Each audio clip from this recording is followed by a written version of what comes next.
Audio.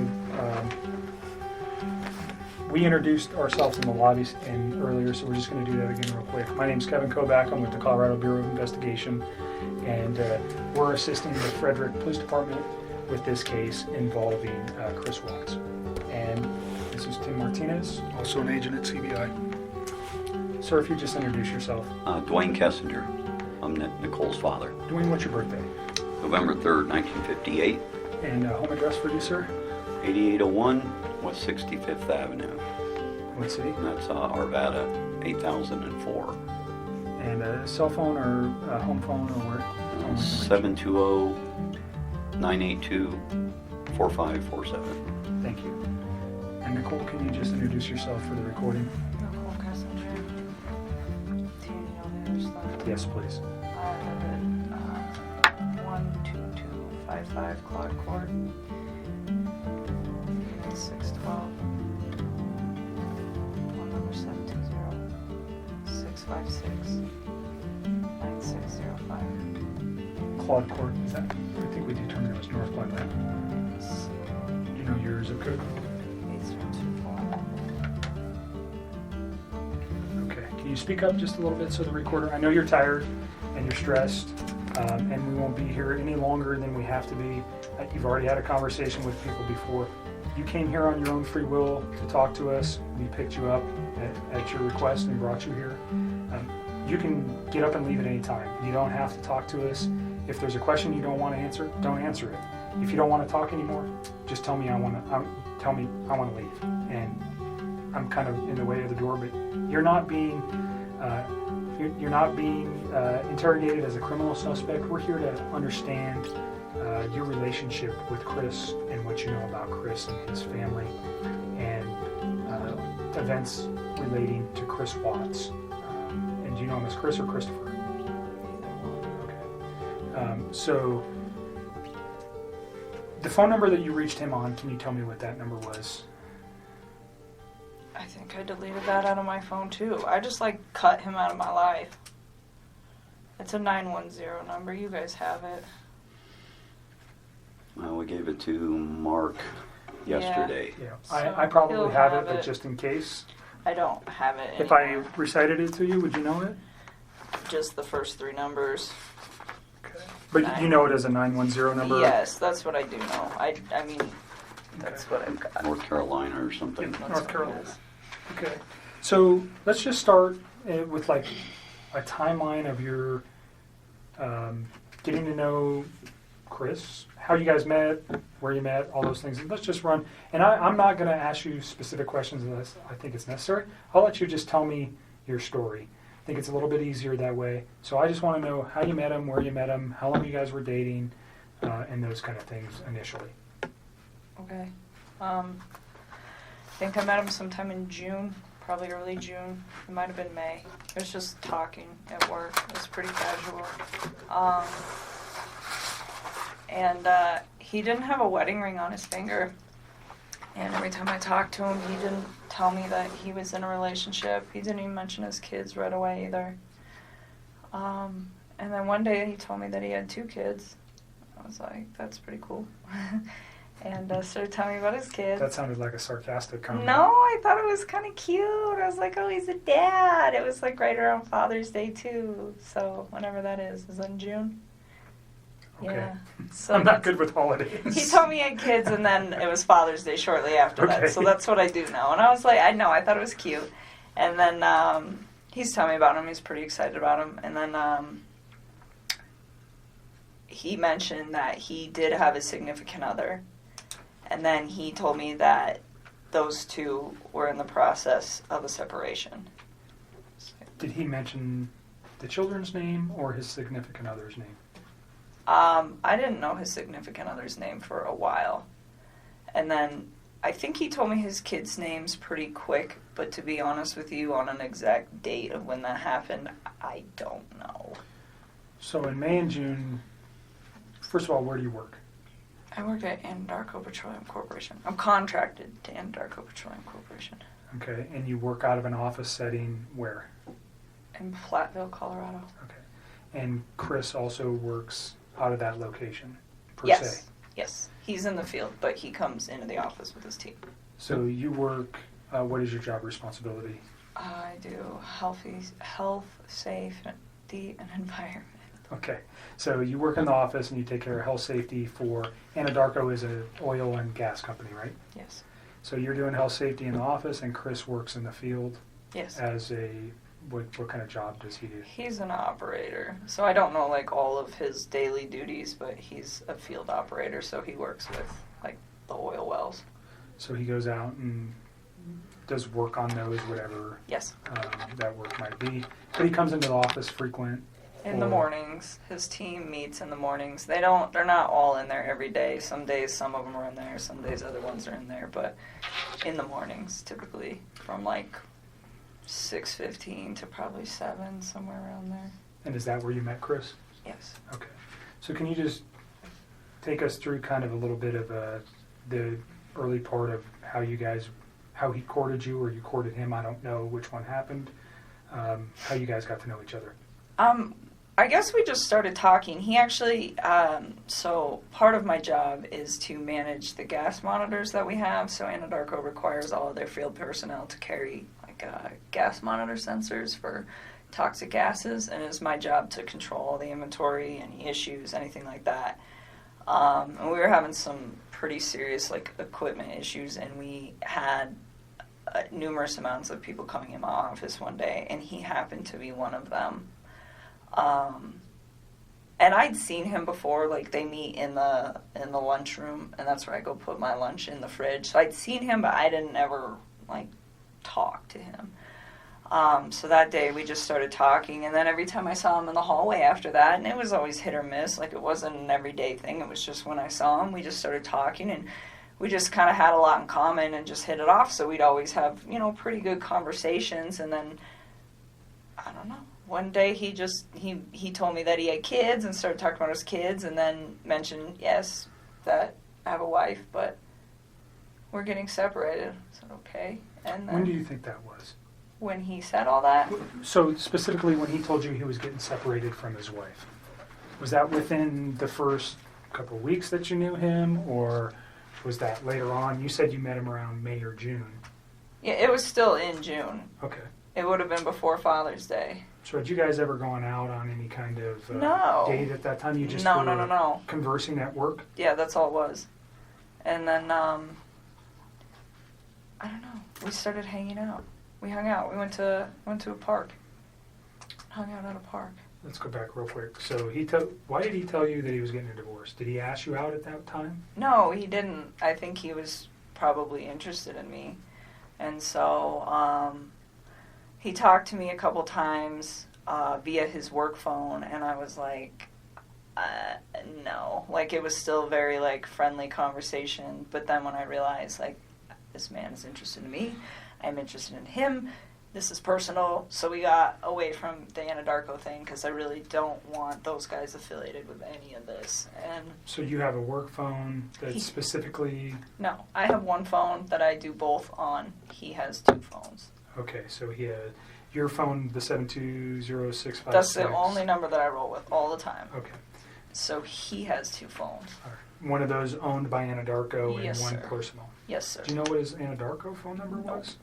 Okay. It's been so long, and I'm sure I could like look it up, but I tried to look it up for those guys yesterday, and I couldn't find it. Okay.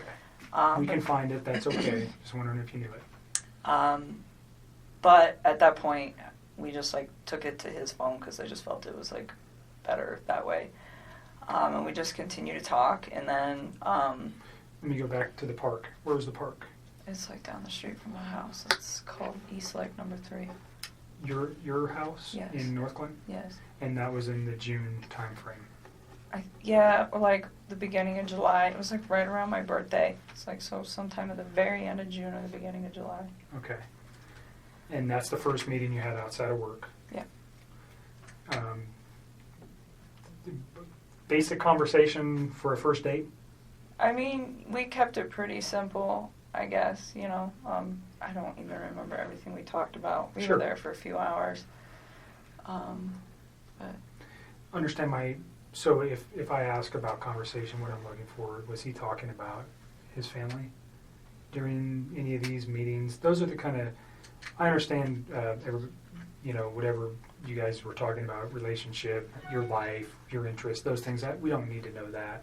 What I'm interested in is knowing is when he brings up his children, when he brings up his wife, when he brings up financial information, when he brings up his home, when he brings up anything that may have been, and it's been a few days, so you've had a chance to reflect on some articles that you may have read, and you know, unfortunately, that you're in a situation where somebody has been murdered.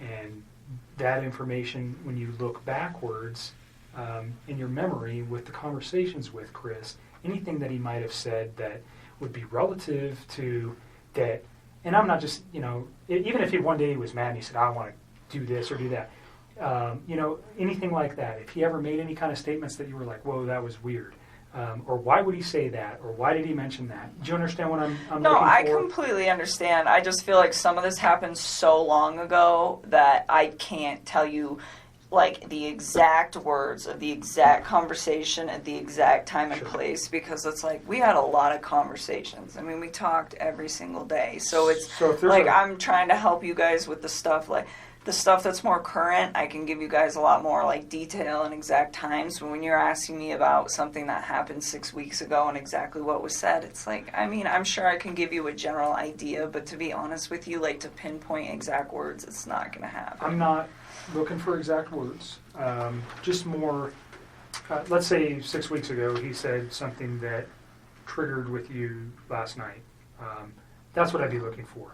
Or something 4 weeks ago. And if you don't remember where it was or the specific words, that doesn't matter. Just he said something that was off the wall, or he said this or he said that, that has caused you a moment to pause and you go, wow, I wonder why he said that. Now knowing what you know today.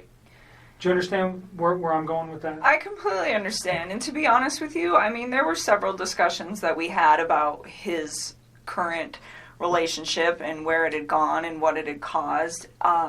And he talked about his kids from time to time. But the thing is he was never hostile. It was never anything aggressive. Like even when he spoke of his wife and the fact that they were separating, it was never like ill. It was still very kind. It was just like, this is not working, and would explain why, but it wasn't anything out of the ordinary or anything that I think would scare me. And to this day, even after everything that I found out, I still look back at that and I don't see any red lights with the way that he spoke of his family.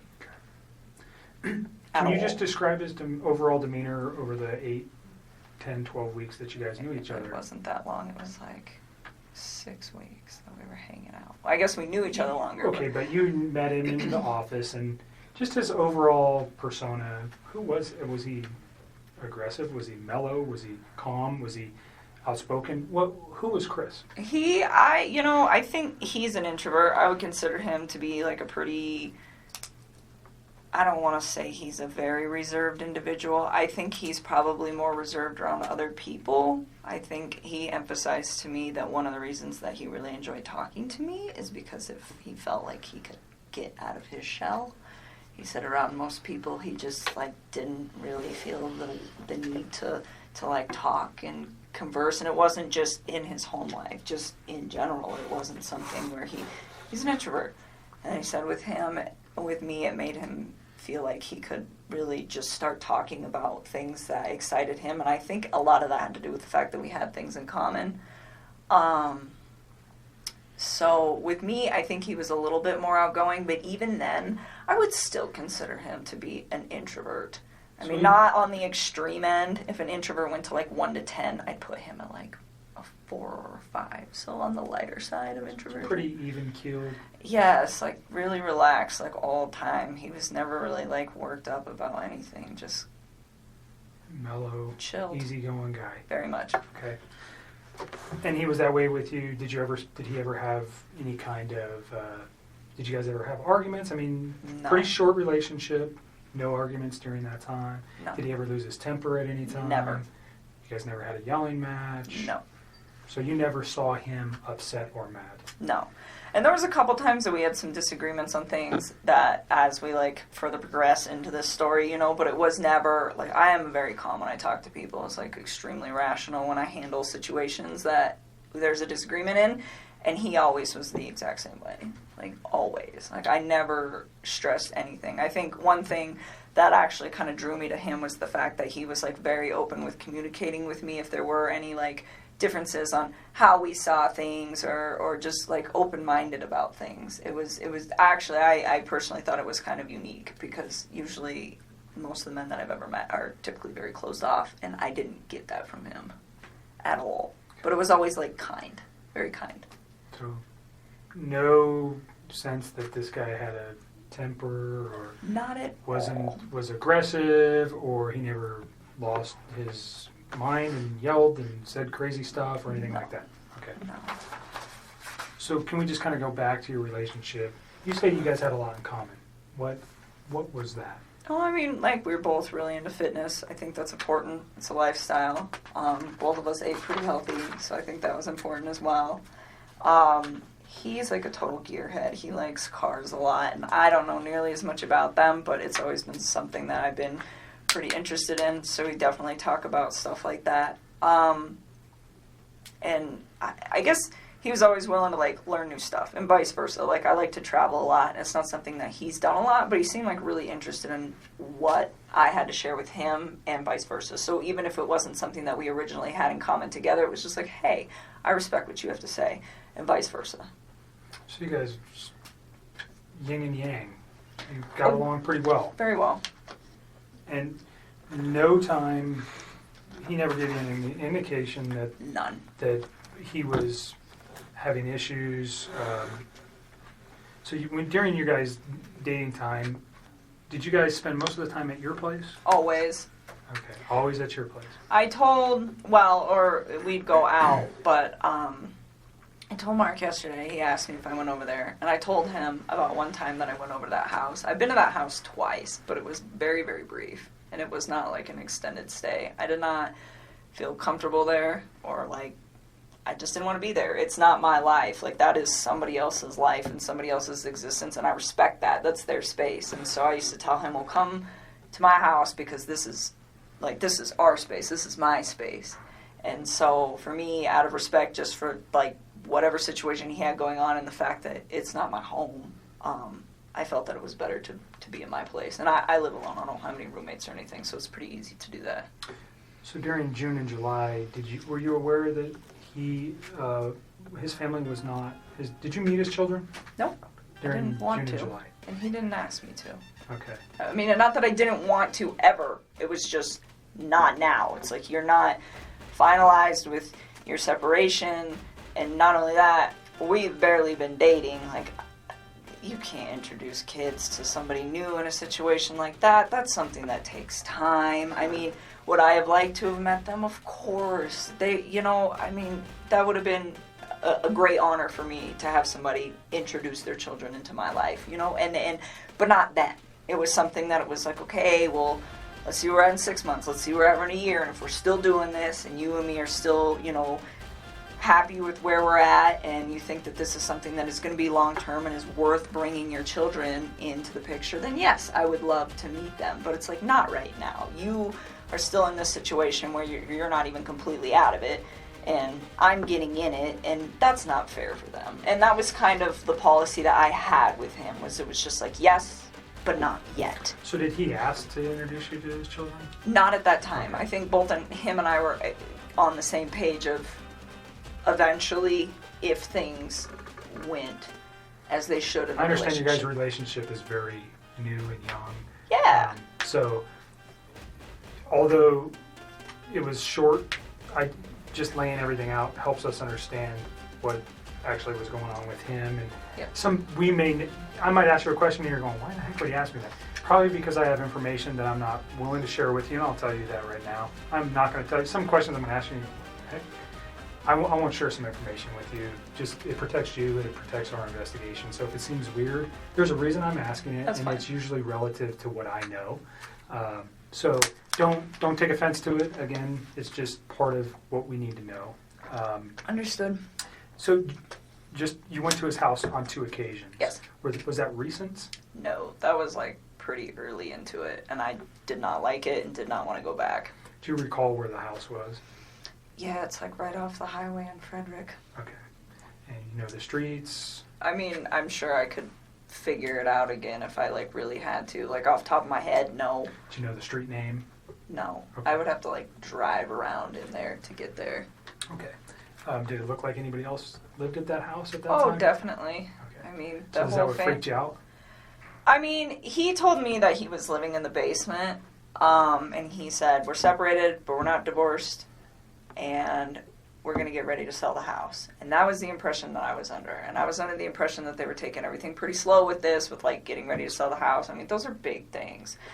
So that's what I was informed. And, I mean, if you think about it, this whole thing happened in a 6-week stretch. Like, that's not really that much of a time frame. So, in that sense, like, it's believable to me. Yes, I went to the house, and the first time I was there, I hung out in their like front living room. I just sat on the floor, and it was on the 4th of July. It was the morning of the 4th, and I was helping him to set up my MyFitnessPal app and like track his food, his calories and stuff, because he does pretty good with the working out and stuff. And he asked me, he's like, "Can you help me just like get this dialed in?" I was like, "Yeah, I can do that." So that he invited me up to the house, and I was already kind of hesitant to do it because I was like, there are other people that live here, and I just felt like it was an invasion of space. And so I went up there, and we just stayed in that front room, and I helped him out with that, and got him all set up with that. And then, he asked me if I wanted lunch, and he grilled chicken and carrots. And then that's all he had. And I was like, okay, so we ate, and then I left. And then there was another day about, I can give you the date-ish. Let me look at a calendar. I think it was the weekend after my birthday. Just a thing on the courtesy for the phone for, what was that guy's name, Don? This gentleman? Oh. Thornton PD. I just met him today. Oh, Do you want to do the phone? I forgot today? about that. For TPD. It's not for them. They're doing it for us. Yes. We don't have the equipment with us to do it, and I asked them to do it for us. They're not involved in this investigation. He would just be a computer person. He would not be looking at any of this stuff. That would fall to myself. So keep that in mind. He's not involved in this investigation. Thornton PD has nothing to do with this, other than letting us use their facility and helping us with some electronic download. He's not going to look at your phone right now. He's going to put it on a disc, and they're going to give it to me. Gotcha. I don't know. What do you think? I really want to help you guys. I It's up do. to I you. feel like this whole thing is just going to be crazy regardless of whether I give you my phone or not. I mean, that's kind of how I look at it. Like, it's happening. It's going to happen. Well, the texts Media's just reiterate what gonna- you've been saying all along, so it's not like... Well, they do. That's the other thing, too. I mean, that's kind of a good backup. Yeah, I'll give I it think to you him. hit the nail right on the head. There's reasons why we want everything. It validates things that we know. I'm not going to come out and tell you that if you tell me something today, we'll validate it with your text messages, whether it's the ones we have now I or will, the ones you're going to give us. I'll give Certainly. it to him. If you want to go get him. I want you to read this, is what I want you to do before you decide that, okay? So the second time I went to that house, I'm not sure what day it was, but it was the weekend of the 14th. Of August? July. I don't know if it was the 14th or the 15th. One of those 2 days. But we had went out and we stopped there just real quick on the way back. And we were there not very long. But that time I saw a picture of his wife and one of his kids. And I remember thinking to myself, like, wow, she's so beautiful. And I like took a step back and I was just like, this man has a gorgeous house. He has beautiful babies. He has a beautiful wife. He has an awesome job. Like, why would he want to leave this? And I remember talking to him about it. And that was the first time that I tried to actually say, what do you think about not separating from your wife? Like, what if you really try to work on this? And he had expressed to me that we've tried to work on this and it's not working, so that is why we're separating. And I spent some time, like, just, you know, kind of, because it almost made me feel bad, where I was, like, to the point where I'm engaging in a relationship with a man who, the way he described it, is in a contractual agreement, but was not in, like, an emotional relationship with somebody. And for me, the way I would have preferred to do this is to have waited till that contractual agreement was also done, and he was done. And he could have approached me and said, I'm just had a divorce, you know, maybe we could take this slow, what do you think? But instead it was, oh, we're separated and we're working on a divorce. And that is the part that I feel bad about, because I should have waited on that and I didn't. And, you know, I was just like, well, they're already there. So, you know, but then being in that house, I was just like, why? Fix this. Find a way to fix this. Make it work, you know? And I was like trying to push him to do it, and he seemed pretty reluctant to do it. He didn't want to. And, I don't know, we were still seeing each other fairly frequently, but I kind of like backed away so we weren't hanging out quite as much, and we were still close, but it was just, like, I really wanted him to try. Like, I wanted to know that he tried and it didn't work, and then he moved on, not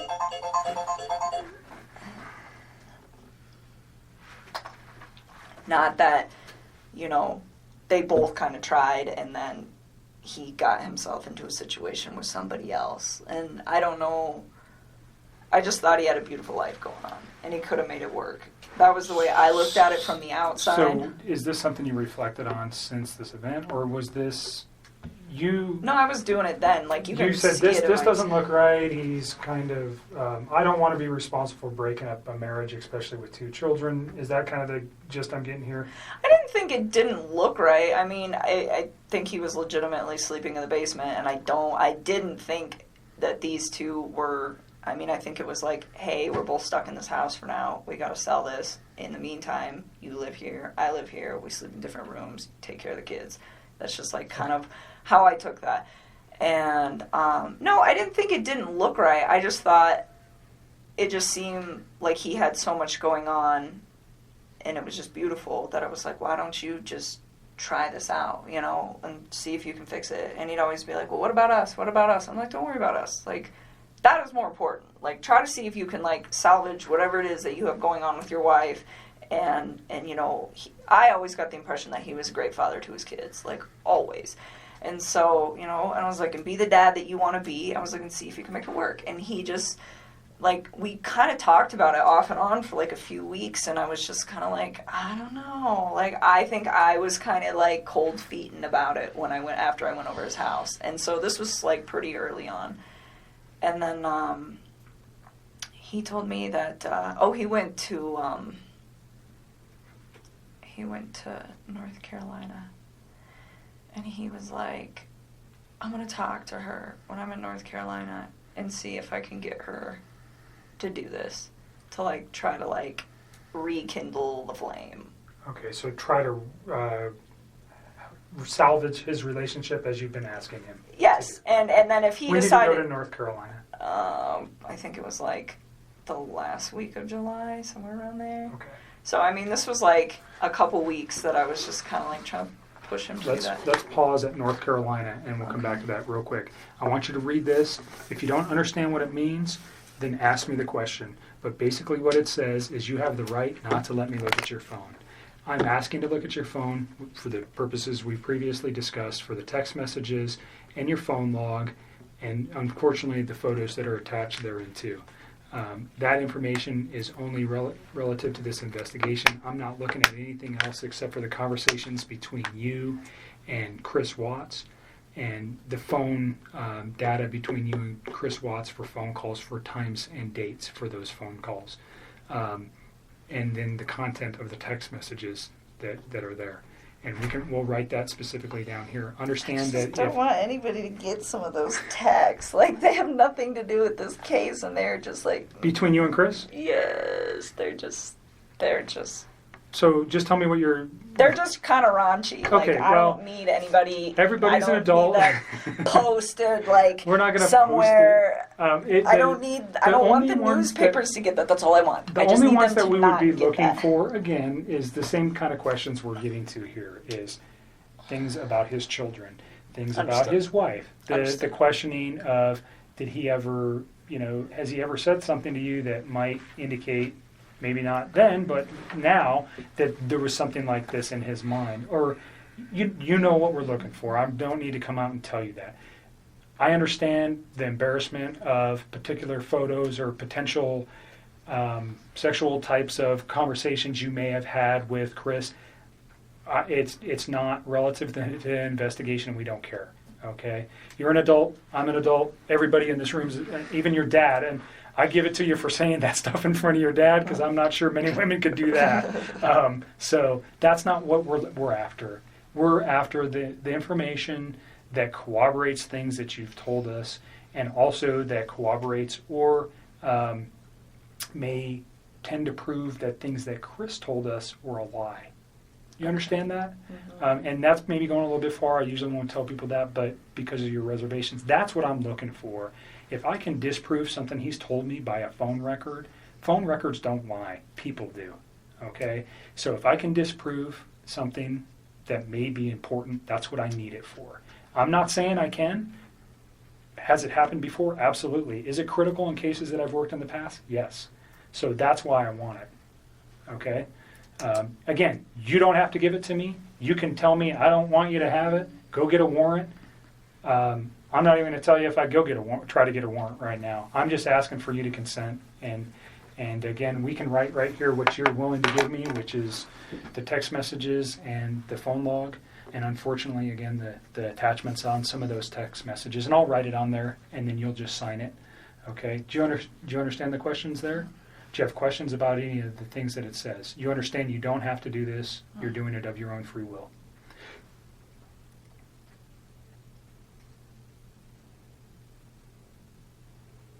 And I know you're tired, so if you want to let your dad read it too. He will. Thank you. That's a good idea. Can you fill it out before I sign it? Yep. And just, you read it, and if you have any questions, then we'll put on there what we're after. I'm so hungry. You should have told me. I would have got you some food. I got food in my car. It's not staying down. It's just coming. She hadn't been back up. feeling good. Not because of any, just Like, I got sick prior to this Jim. whole thing happening, and then I think all of this compounding with the Stress. fact that I'm sick, it's just not good. I've not really been eating or sleeping much at all.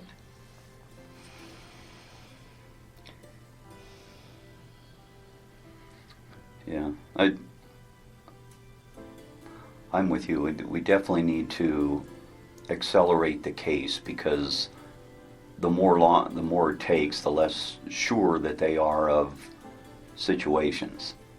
But on the other end, I think if you do just that only, You tell me what you're willing to provide to me, and we'll is write that it good on. enough? I just want, like, our text conversation, and then, I guess, our phone call records. So I'm going to put... So the time and date of the phone call records, and then our text message. Tag Could we get photos of him? Huh? Could we get photos of him? Off of Would that? you mind if we got his photos that he sent to you? Oh, well, they'll be in that text message thing. So all his photos were sent. There was no apps or anything else you No, used that you no, guys no, were no, sending. no, It was no. all just text messages. Yeah, Okay. So it'd be an attachment to a text that he sent you. pretty much. But Everything is in the text and the phone call records. so Like, all of it. because we don't have it on tape, we discussed prior to turning the tape on Tuesday, which would have been the 14th of August. You had read some newspaper articles on the 13th and the 14th that regarded this case. You had also had a conversation with Chris at some point during the day on Monday. And on Tuesday, because of what you found, specifically what you said was, and don't let me put words in your mouth, but you found out that his wife was pregnant. And yes. And you did not know that prior. No. And you found that out via the newspaper articles and that caused you concern. Well, I just realized that he was lying to me, and I was like, well, if you can lie to me about this, what else are you lying to me about? And it made me realize that maybe his wife was in danger at that point, and it was day 2, too, and she still wasn't home. What did that cause you to do with your phone, though? Oh, what, when I deleted those? I was just kind of grossed out by him, to be honest with you. I was just like, I don't know what's going on right now, but you just lied to me, and I don't want to see this come over my phone anymore. So I removed it. So you you already said, but you removed text messages? I deleted all of his stuff because he lied to me. I mean, that's what it was. It was the hurt that made me delete it. And then it was the lie that made me start questioning everything else he'd been telling me for the last few days. And that's when you decided to come forward? Yes. Okay. So just for context, Yes. when people delete stuff off phones, usually we go, No. It And wasn't that's why I malicious wanted- at all. right. It No, I'm wasn't not saying it's malicious malicious. at all. He lied to me. It just hurt. Like, I had never felt like he'd ever lied to me before. And it was a big lie. I mean, Right. telling somebody that you're in the midst of a divorce and then you have a wife that has a 15-week-old baby on the way is a huge, huge thing. And I was very taken back, and it was hurt. And so at that point, I deleted it. I had a few more quick things to say to him, and then I just got rid of him. That's literally what I did. I just cut him out of my life. It would have honestly been like a bad breakup kind of thing. Like, if none of this other stuff would have happened, that's what it would have been. That would have been the end of it. The information was not destroyed because there was anything in there that would be harmful to you or potentially to Chris at this point, but harmful to you in particular. That's not what you did. No. You did it out of, excuse my language, this guy's an asshole, so I'm getting rid of him, and I'm getting this stuff off my phone.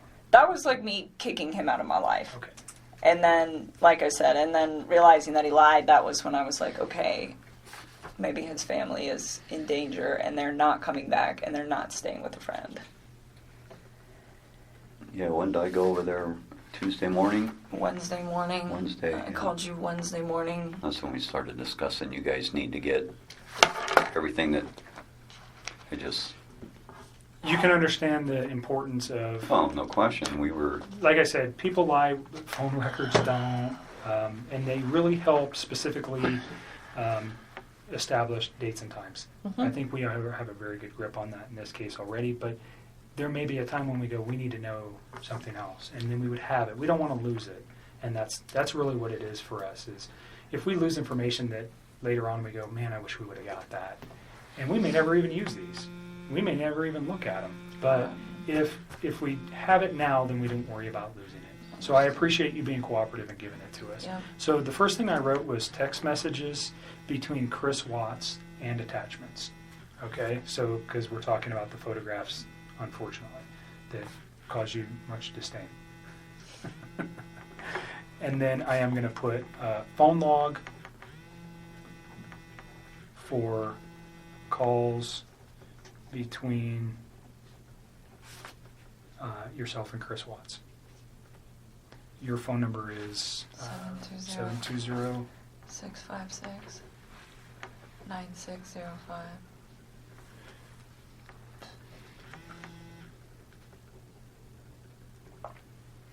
And this right now is located we're at the Thornton Police Department. It's going to be moved to so this is kind of, doesn't make sense, but we're here. It's going to be moved to the Colorado Bureau of Investigation. He's going to download it here, but I'm going to take it with me, just so you know. It's not staying here. Okay. They're not going to retain any of this. This comes with me. Okay. Okay?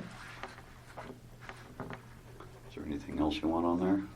I think that's about... That's it. I mean, I don't have social media. I don't really have anything else you guys can poll. Okay. Is there anything else you know of that could help us with this that is not on this sheet? As far as, like, data? That's on your phone? No. I mean, everything we did was, like, text and talk, pretty much. I mean, and like I said, any pictures that I had, like, even if you were to restore all my regular photos, there's so many pictures in there, and you wouldn't even know which ones were for him and which ones weren't. But any picture that I wanted to send to him, I sent via text, so if you guys go through the text and the attachments, you will have you will have everything that wasn't said verbally and was done via text. But I think that's it. Like, I don't have anything else. As far as, like, no Facebook, no Instagram, no Twitter, no LinkedIn, like, none of it. So, there was never any of that kind of correspondence. So I think that should probably cover everything you guys will need. Is there any particular messages that would help me so I don't have to look at, because whatever's on your phone, I don't know how long we're going to get back to, but let's say is there a particular date or time or message that stands out to you that would be relative to, specifically to the investigation into this case, that might assist me in understanding why something like this could have occurred? I'm still in shock that this whole thing happened. Like, that's why I gave him the benefit of the doubt for the first day, because I was just like, no way. Like, I didn't even think about that. I mean, murder was not on the top of my mind when somebody doesn't come home for an evening, especially if they just, like, had some sort of, like, heated conversation. It's like, okay, you guys are separating, you have a heated conversation, you leave for a night. Like, I didn't even think this guy killed his wife. I mean, that like, murder is on something on the top of my mind when I call one of my friends for 3 or 4 hours and she doesn't answer the phone. Like, that doesn't even process to me as, like, a real thing that is a possibility at that point. And so that's why I gave it a day, and then the second day I was talking to him, he was just, like, a hot mess, I could tell. And then with, like, the way he was talking to me, and then that's kind of when I cut him off and I stopped talking to him. And then... So remember what you just said, and we're going to get to that, because that's probably a very important yeah, conversation. so if you want to know days, I would probably honestly just start at, like, Sunday and work your way forward. I mean, all the rest of that stuff, it's just, like, the small talk of, like, hey, this, you know? I mean... And your relationship building through the... Yeah, I mean, like, and if you go, like, maybe, like, a week further back, like, there's times, like, I was trying to help him find an apartment, like, just for him, not for me, but for him and his kids. To get set up, and, like, there's times where I'm like, well, where's your wife moving to? Like, how close is she gonna be to you? You should be within, like, 30 minutes of your kids, so they're close, and, like, you want to be close to their school and close to your gym, and, like, what's your price range? Like, I was helping him get all of this stuff set up, and it was, like, in a very decent manner. And I don't know if all of that is in text. Some of it's probably on the phone. Like, at this point, I've talked to him so much that I don't even know which parts are, like, verbalized and which parts are texted at this point, but we can figure it out. Okay. So you see what I wrote? Text messages between Chris Watts and attachments, and then the phone logs for calls between your phone number and Chris Watts. Mm-hmm. Those are the two things that we'll ask to be extracted from your phone. So if you're okay with that. Why does it say items removed? Cell phone data. Isn't that this? That is that, and that's what he's going to remove, and then that officer is going to fill that out. Got you. What is the date? I don't even know what the Today date is the 16th.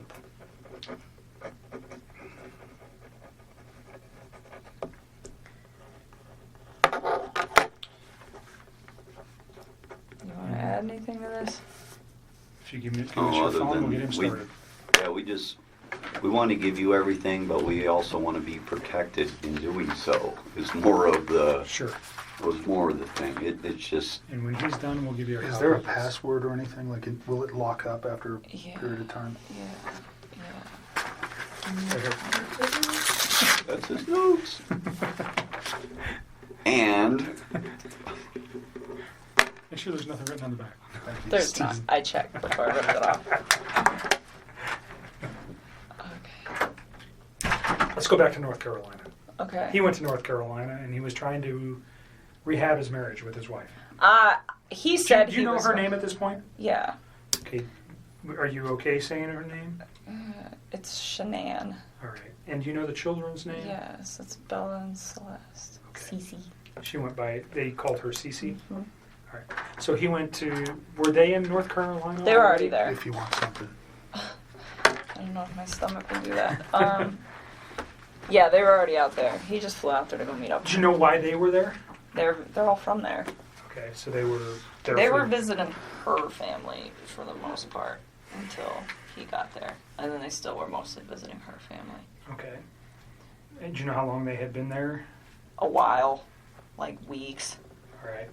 And he flew out to join his family there. Yep. Do you know specifically where he flew to? What, airport? No. What city? No, not off the top of my head. Okay. I'm sure if I thought real hard, maybe I could think about it, but I mean, come up with it. No, I don't know. All right. So he goes there. You said it was like the last week of July? I think so. I think it was like one of the last days of July. I'm almost positive. I think it was a weekday. Okay. Yeah, I flew out there, and I thought I had, like, convinced him to, like, try to make peace with her. And I was like, if you guys work on this, like, I'm out. Because what's the point? Like, I'm not trying to be with somebody that's in another relationship, which I know that sounds silly given the whole relationship that we had in the first place, but I really was under the impression that they were separating. I mean, it was, like, reiterated to me so many times that that's what I thought it was. And it made sense to me, too, because, like, he could pretty much call me whenever he wanted. Like, I was the one that would tell him, like, hey, when your kids are awake, you need to spend time with your kids. Like, do that. And then after they go to bed, like, if you want to talk to me, you can talk to me. But it was never, like, this super, super restricted thing. Like, sometimes, like, right after work, if I was, like, still talking to him, I'd get kind of bummed out. And I tell him, just like, oh, it's frustrating sometimes, like, having to, like, wait. But at the same time, I was never like, this is horrible, or, it was always, like, I understood why. But then once his kids were asleep, he never, like, had any... It was like he could do what he wanted. Do you know what I'm saying? Like, Sure. He was in his basement, and she's upstairs, and they're not speaking. So it kind of made sense. It wasn't like And you guys are sneaky just at night. texting and... Or talking or whatever, Yeah. I mean, and it was like I said, it was at certain times, but that time, and originally it wasn't, but it was me that put that time frame on there because I thought he should hang out with his kids. Those 2 times you were at his house, did you see any evidence of that? Him living in the basement? Did he ever show you that area or anything? I went down there and saw his little workout equipment, and there's a bed down there all set up in the basement. It was all clean and organized and stuff, so... like a decent bed set up, so it made sense to me, like, hey, this is what's happening down here. So I saw it. Even though his family was in North Carolina for multiple weeks, it appeared that he was still living in the basement. Mm-hmm. Well, and he told me sometimes he would, like, go upstairs and sleep if like, he was home alone, because I know she'd, like, go on business trips and stuff, but he's like, I don't like that bed anyway, so he didn't really, like, sleep up there. I was like, okay. Even when it was just him. So that was the impression that I got. I don't know what you're talking about. North Carolina. Go back to North So, North Carolina. So he still made very frequent communication with me when he was out there. And at one point he told me that they sat down and they talked about it, and he told her that he wanted to either fix things or, like, to try to fix things, and if she didn't want to fix them, then they needed to, like, move forward with the separation and, like, actually file for a divorce at this point, was the impression that I got from this, and was what he told me. And so he said that she was, like, pretty receptive to just not trying. He was like, she seemed like she just wants me to go. He's like, when she has her mind made up, she has her mind made up, and that's what she wants. And he's like, she doesn't want to try anymore. And he's like, and neither do I really. And he was like, it's done. And he's like, and then the next day, I don't even know what days these were. Sometime when he was out there, he told me, we're putting the house up for sale as soon as we get back. And I was like, whoa, that was quick. And he was like, it's her. She's ready to go. And I was like, okay. And so I left it at that. And then he got back, and I started asking him, like, what are you going to do? Because the Colorado housing market is fire, and you guys are going to sell this house, like, real fast. And I'm like, you need to start looking for a new place to live. And I'm like, where do you want to live? And I was really trying to help him out. I'm like, do you want to get a house? Do you want 3 bedrooms so you have one and each of your girls have one? I'm like, do you want to, like, do an apartment? Like, what do you want? Where do you want to live? Because he's in Frederick, but that whole area over there is just like a bunch of small towns, and you can kind of just pick and choose. Everything's kind of, and so he told me, well, I like Brighton, and I was like, okay. And then he told me he wanted a 2-bedroom apartment, and he said he wanted one room for him and the other room for his 2 girls. And I thought it was kind of cute. Like, I remember telling him, I was like, yeah, me and my sister had bunk beds, like, at my dad's house. And I was like, when we were little girls, and me and my sister were the same age apart as him and as his 2 daughters, you know. So I told him, I was like, they're going to love it. I was like, they might be, like, stuck in one room together. I was like, but they'll become, like, best buddies. And it was really exciting. Like, I liked helping him, and I just wanted him to, like, I don't know. This is what he told me he wanted. So I was like, well, I will help you do the research. But another thing that I really took care of was to be like, where is she moving to? I was never like, you know what, screw your wife, try to get full custody. None of that bullshit. It was always just like, you know, I'd ask him, I'm like, well, what kind of custody you guys going to have? Because he at work, they're about to switch his schedule. So right now he's like on Monday through Friday, and they're about to switch these guys to 8 days on, 6 days off. That's tough. That's awesome. And I was asking him, I was like, are you going to have your kids like on that set of days off? I was like, because that would work perfect. Like 1 week on, 1 week off. And I was just like, you know, we just talk about it. And I'm like, what is your plan? And he's like, we haven't figured out exactly what we're going to do about the kids yet. But he told me, he's like, Colorado's a 50-50 state, and she's okay with everything 50-50. Like, he said that she was, like, on board with this because she wanted it too. Like, she was checked out of this relationship. So that was, like, how he made this sound. That it was, like, a very, like, kosher, we're done kind of thing. Did you ever give him, like, books or articles or anything to read about saving your marriage? Did you ever provide anything to him like that? About saving his marriage? Yeah, like how to recover a marriage or how to save your marriage. You know, there's all sorts of publications and books out there. No, but I did tell him, and I don't know if I did this through text or phone. That will be something you guys will, I'm sure, figure out. But I told him a few times, like, I think that you should take the time to read some articles about what separation does to kids.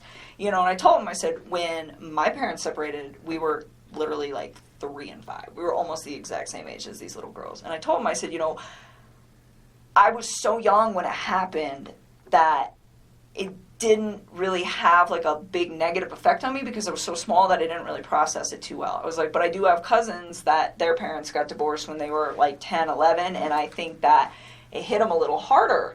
You know, and he's like, oh, they'll be fine, you know, and I told him, I was like, even though they're small and you think that they'll be fine, I was like, I think you guys should just read about it just so that you guys are prepared in case, you know, one of these two starts having a hard time with the fact that you guys aren't in the same house anymore, you know, and I would tell him, I was like, you know, there's pros and cons to it, like, because he was like getting ready to do it, and it would be like, you know, it's kind of cool having 2 Christmases, and, you know, like, your parents get to go, you know, be happy doing whatever it is they want to do with their lives, and they don't have to be in a situation that's probably not good for the kids because it's not good for those 2.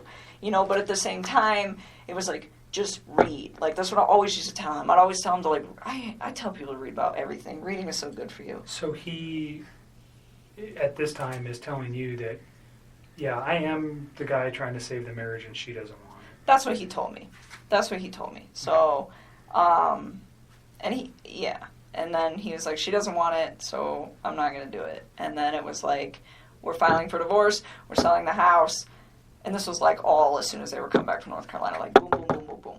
Did you recall when he gets back from North Carolina? No, I don't even know how long he was out there. I know it was like less than 2 weeks and more than 1. Okay. I don't remember.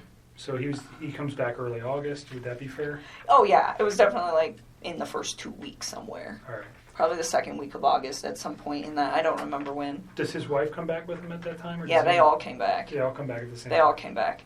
And then, so he continues to just, you know, tell me that this is like what he wants. And so I took the time, and you will see that in the text too, where I I found this apartment. It was perfect. It was so cute. I was like, it's in your price range. It's like 6 miles from the gym. It's 23 miles from work. I'm like, you know, it's super close to Frederick. It's going to be by your kid's school. Like, this is the spot, you know, and I told him, I was like, I'll keep looking for more places. And he's like, well, there's some that I want to go see too. And he actually had me thinking that he was going to go look at these places this week.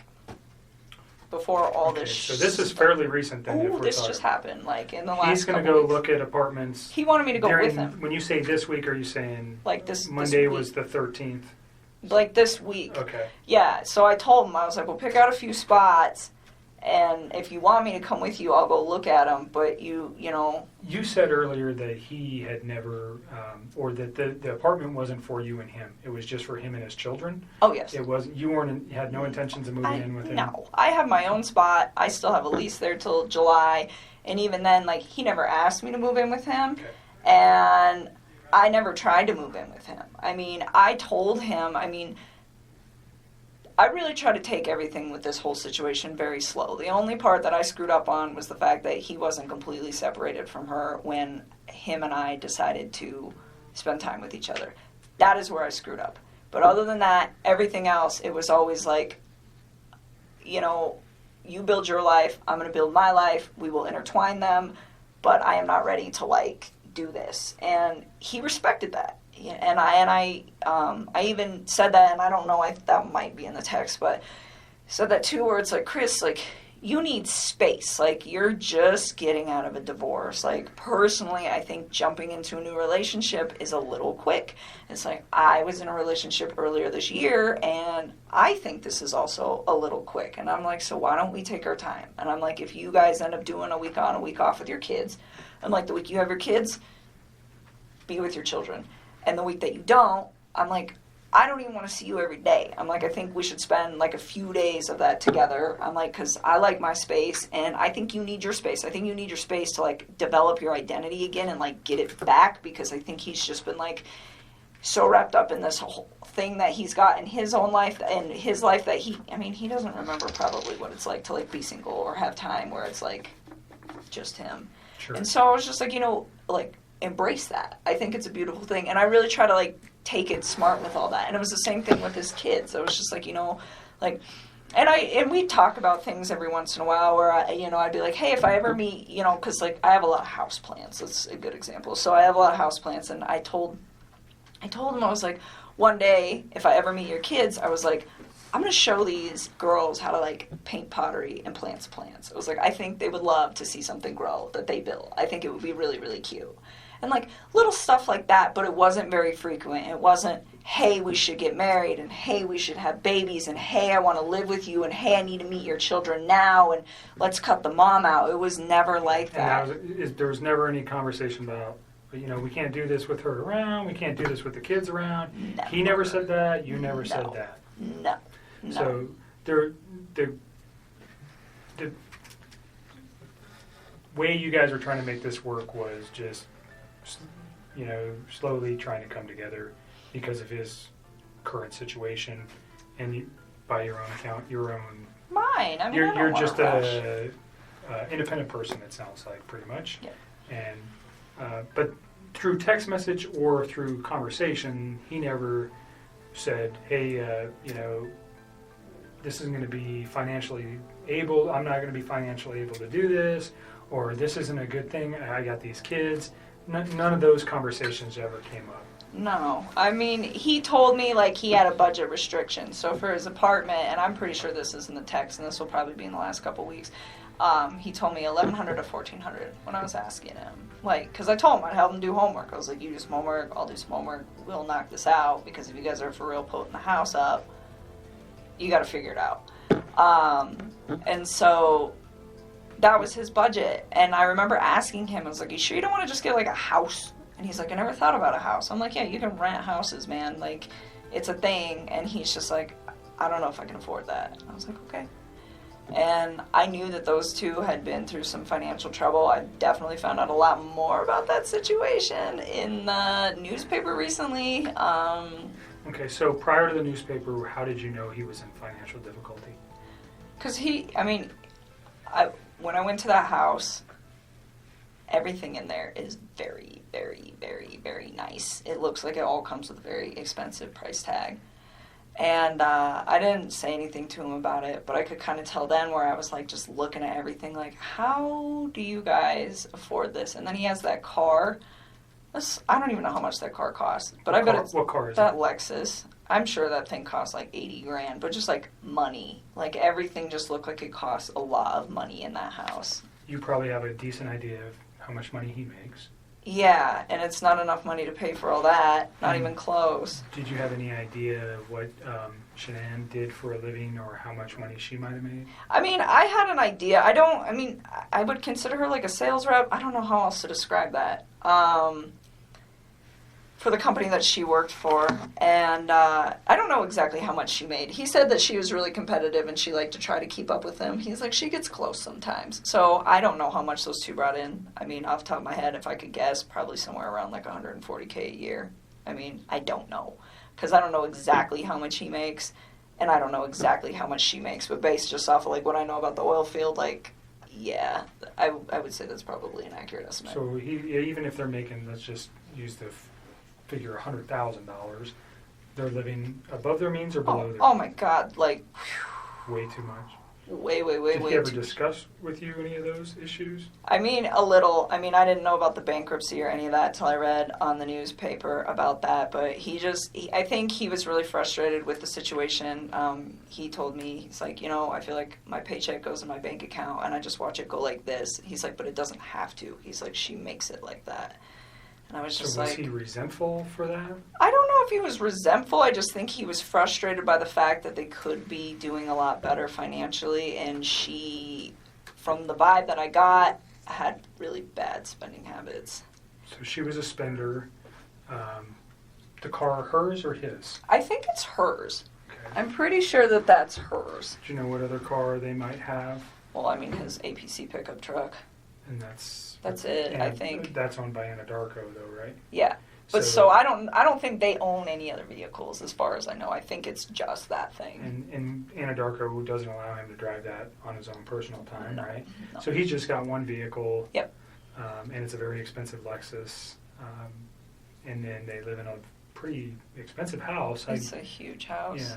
I was very taken back when I saw it. I was just like, whoa.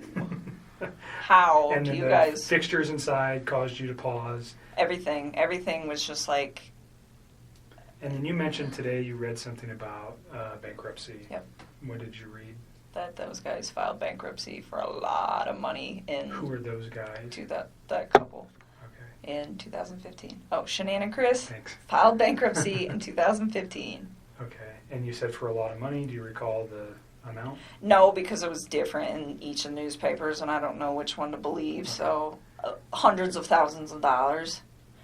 So, yeah, I So- didn't know that. Let's go just back to him and the financial. He tells you he has a concern enough to at least express something to you that he's frustrated with the way she spends, or he's upset with working so hard and never having any money, and she's kind of the responsibility. She's the responsible party for spending most of the money. I pretty much got that vibe. I mean, he just told me, he's like, we're house broke all the time. I was just like, that's unfortunate. And I asked him, I was like, do you have 401k? And he was like, yeah. And I mean, the reason I ask him this is because if I get into a relationship with somebody, I want to know, like, what kind of baggage that they have. I think that's important if I walk into a situation where I'm like, hey, I have good credit and I have all of these things that I've been building, and you don't have your stuff together, like, what are we going to do with this? And it's important for your long-term You're smart. thing. So I'm preparing. And so I just asked him, I was like, well, do you have 401k? And he was like, yeah, I do have that. And then I asked him, I was like, I didn't ask him, like, how much debt they had or anything, but I just said, is your lifestyle sustainable? And he was like, no. And I was like, how long do you think that's going to take? He's like, I don't know, but it's not sustainable. Where did his girls go to school? I don't know. He never actually told me. Like, when I asked him once, it was like when I was trying to find him an apartment, I was like, are you comfortable telling me where your girls go to school? That's in the text too. I was like, so I can figure out what distance from the apartment it is. I was trying to just make his life convenient with, like, him, his ex, his kids, and all the stuff that he needs to do and work. And he was like, don't worry about it. Their school's pretty centrally located, so anywhere in the area that we were discussing will be fine. And he just left it at that. So he didn't even tell me, which was fine. I respect that. Daycare is obviously very expensive for a 3 and 5 year old. Oh, yeah. Right? So I understand. Did you ever bring did he ever discuss that? Never. Okay. Never. Like I said, the only financial thing he ever said is just like, she just likes to spend money, like a lot of it. So that was just kind of the vibe that I got from that, and that it was a lifestyle that she liked to live, like very, like materialistic kind of lifestyle. Wanted Like to it was project a certain image. Yes, all the time. And he said that was why they got that house too. It's like she wants everybody to think that we live a certain way and that we can like sustain all this stuff. And he's like, and we can't. And I told him, I said, when you're in those situations, why don't you, I'm like, do you like voice your concern about this? And he told me, he's like, when I try to talk to her, he's like, she's really bossy and she usually shuts me out. And he's like, when she does that, he's like, I just let it go. And I was just like, all right. I mean, I don't try to like interfere with how those two interact. But I did ask about it because I'm just curious, because I would never put myself in a situation where someone was like, you know what, we're going to live in this house that costs like double what we can afford, and that's how it's going to be because I want everybody to think we're fancy. Because I wouldn't do that. I mean, to me, like, I wouldn't put up with somebody doing that to me. And I'm not saying that that's what she was doing. I mean, for all I know, he could have been completely lying about this. He could be the one spending all the money. Sure. You know? This is just what he told you. Exactly. So, I mean, that's as far as I can interpret it. So I can't be like, well, oh, she needs to do this and she needs to do that. But he voiced his concern where it's just like financially, I'm in a very bad spot that I don't need to be in, but I'm stuck in. And that was kind of where he was at. So, but I mean, he was never like mean when he talked about her. He was never hostile, like nothing like that. He just, I mean, very calmly like, this is the situation. And I think the only reason that he even provided me with that information is because I asked. Okay. You said something about her being controlling or Bossy. bossy. That's what he said. Bossy. In like all aspects of their life, or what? Do you know exactly what he meant by that? How that affected him? I think he was just saying when he voices his opinion, it's not heard. Is the gist of that, which I thought, from what it sounded like from their separation, from them trying to separate, that was a big deal for him, where he was saying that the reason that they don't really get along anymore is because he feels like he's not heard. He says that he comes home from work and he tries to talk to her and she'll just be like, 1 minute, I'm on the phone. Or she'll like scroll through social media and she like doesn't acknowledge him. And he said that he'd addressed it with her a few times and they're calm. He said they don't really like fight. Like they don't scream and yell. And he said he'd addressed it with her a few times and he said it just fell on deaf ears. He's like, she just seems like she's not interested anymore. And I think it made him sad because, I mean, he was like all about his kids and he seemed like he was trying to be all about her, but it just wasn't reciprocated. And I think at that point he was just like, they just kind of like fell apart. Okay. Just kind of drifted apart. But was that your words or his? What, that they fell apart? Those are mine. Okay. Those are mine.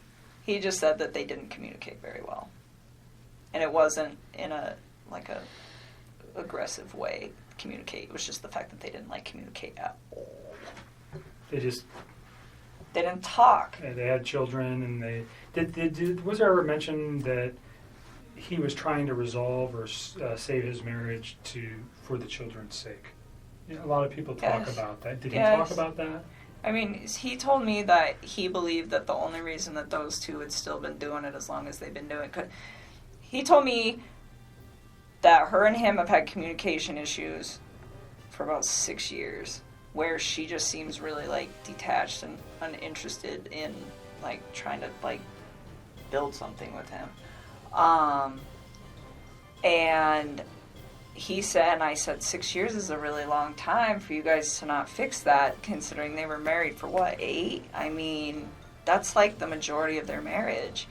And he said, sometimes I think we just do it for the kids or something like that. I mean, it's been a long time since I had Sure. some of these conversations, so I don't know like verbatim, that's- but it was we're trying pretty to much just like, Get you to remember some yeah, things. like, but he said it wasn't just him though. He was like, I think she does that too.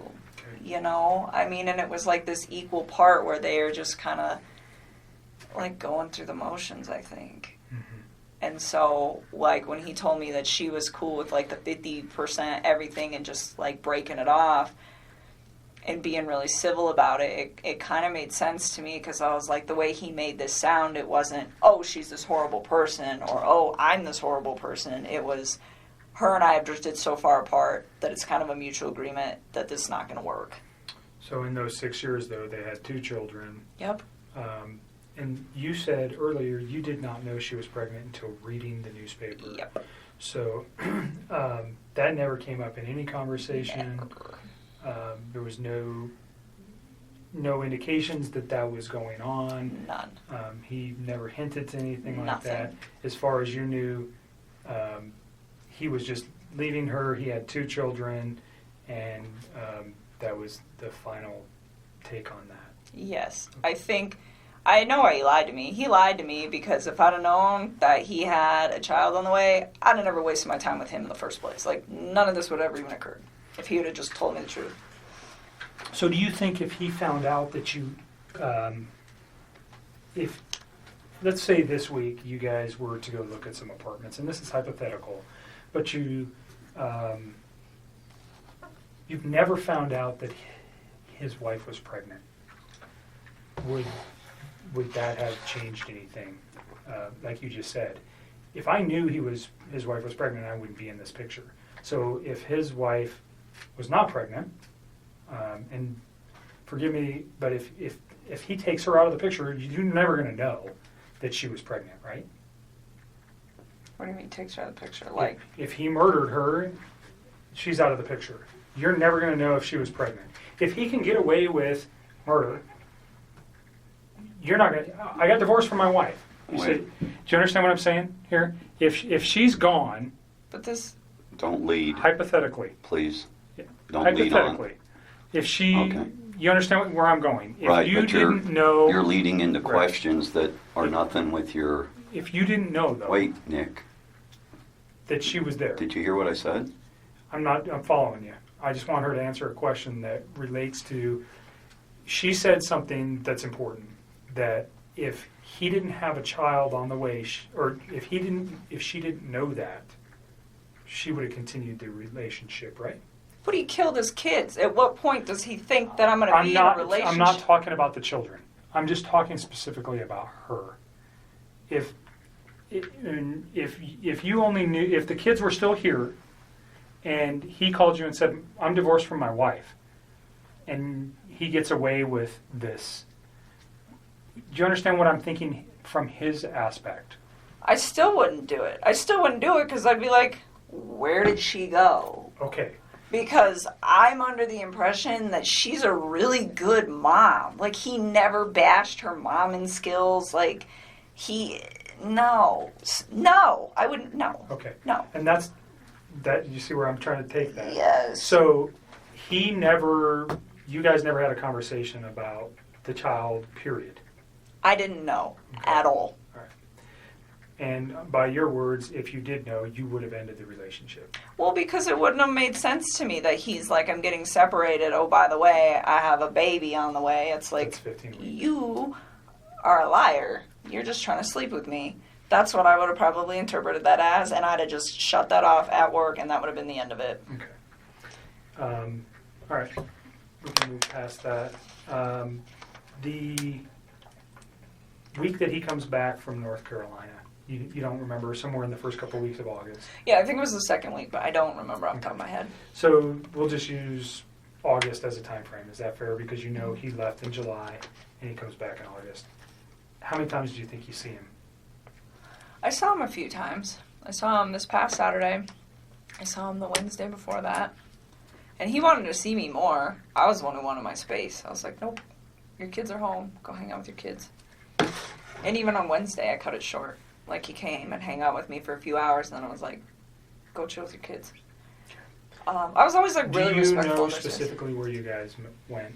Did you meet at your house? Did you guys go to any restaurants? Did you go to establishments? Where'd you Last Wednesday, he came to my house, and this past Saturday, we went to, what's the name of that bar that we used to go to? It's not the same, the Lazy Dog, but it's the one off of 144th and I-25. I think it's 144th, up there. And it's the Lazy Dog? Yes. Did he ever mention a Rockies game that night? No, I don't think so. But the Broncos were playing. Okay. Which we couldn't see because they sat us in really crappy spots, but it's okay because it's preseason. But, So do you recall what time you went there? no. I remember, well, kind of. So he had to get a babysitter that night. Do you know who that was? Somebody who's really young. I remember I asked him who his babysitter was, and he's like, we have two. This girl's only 17, but the other one's out of town. So this girl's going to stay, and she doesn't do overnights, so I got to be back by 10. And I remember her saying that, and him saying that. And I don't know what time he got to my house. It was between, I want to say like 5:30. It might have been 5, but I don't think so, because I think the babysitter, if I remember correctly, showed up at like 4:30 or something, and he was like, I want to spend time getting my kids acclimated to her, and then I will come. So his children didn't even know her. Oh no, they knew her, but he was saying like he likes to like stay there for a little while he doesn't just like walk out the door when they show up. It's like a transitional thing. And so that's why I'm saying I don't know how long it was. I want to say like 5:30, and then he had to be back by 10, so he left at like 9 something to be back by 10. So he probably picked like, you up. What was he driving? No, he didn't pick me up. He came to my house. We drove my truck. Okay. So he gets to your house. You know what he was driving to get to your house? Off the top of my head, I don't remember. I'm pretty sure he usually drives that Lexus, but he doesn't always park it in my complex because the parking, there's not good spaces. So where you guys pick me up at, a lot of times he'll just park out there because there's room. Okay. So that kind of works so that because there's just not a lot of room in my apartment complex. But off the top of my head, I don't know what he was driving. What kind of truck do you drive? I drive a Toyota 4Runner. Okay. So you guys take your 4Runner to the Lazy Dog. Yep. And you said they sat you in crappy locations. It's just Where were you inside the bar? When you walk in, you just hang a right, and we were like one of the first two booths on the right when you walk in the door. It's just not it's a good spot, but just not for the TVs. And we actually went to the other Lazy Dog. We went to the one that you and me go to. Where's that at? Federal and 20th. It's 120th and Federal, and we went there, and they have a different menu, and I was like, I don't want to eat this food. So we should go to the other one. So initially you go to the 120th Yes. location. Did you actually get seated? Kind of, sort of. They were like cleaning off a table, and we were standing there just kind of looking at the beer menu and the food menu, and I was like, I don't want this. And so we left. 6 o'clock? Probably somewhere around there, 6:30, and then we left and went to the other one, and we ate dinner. And you're in like first or second booth right to the right of the door. Uh-huh. I'm just asking because if they have video, we want to be able to verify that. So that's why it's important. And you're there for how long? I don't know. Probably we didn't stay for dessert, so I don't know. How long does a restaurant take? Like an hour and a half? I don't know. I've never been to the Lazy Dog. I don't know. Probably about an hour and a half, and then we went back to my house for a little bit, hung out at my house for a little while, and then he had to leave, and then he left. Do you recall what time you left? Off the top of my head, no. I remember he was like gonna be late to be back at 10. I think there's a text message where he starts texting me when he's home at his house. Okay. So you can probably figure that out. And I remember I texted him back and I was like, damn, that was quick. Or wow, that was really quick. He's like, yeah, I even had time to stop at the ATM or stop at the gas station, stop somewhere to get money to pay the babysitter. Okay. And I was just like thinking like, well, that was really fast. But I think he was still like a little late coming back, but nothing too drastic. So he probably left my house like somewhere around 9:30ish. All right. And you go straight home. He texts you. Well, I was already home. Right. No, he texts you. He goes straight home from your house and he texts you that he's home.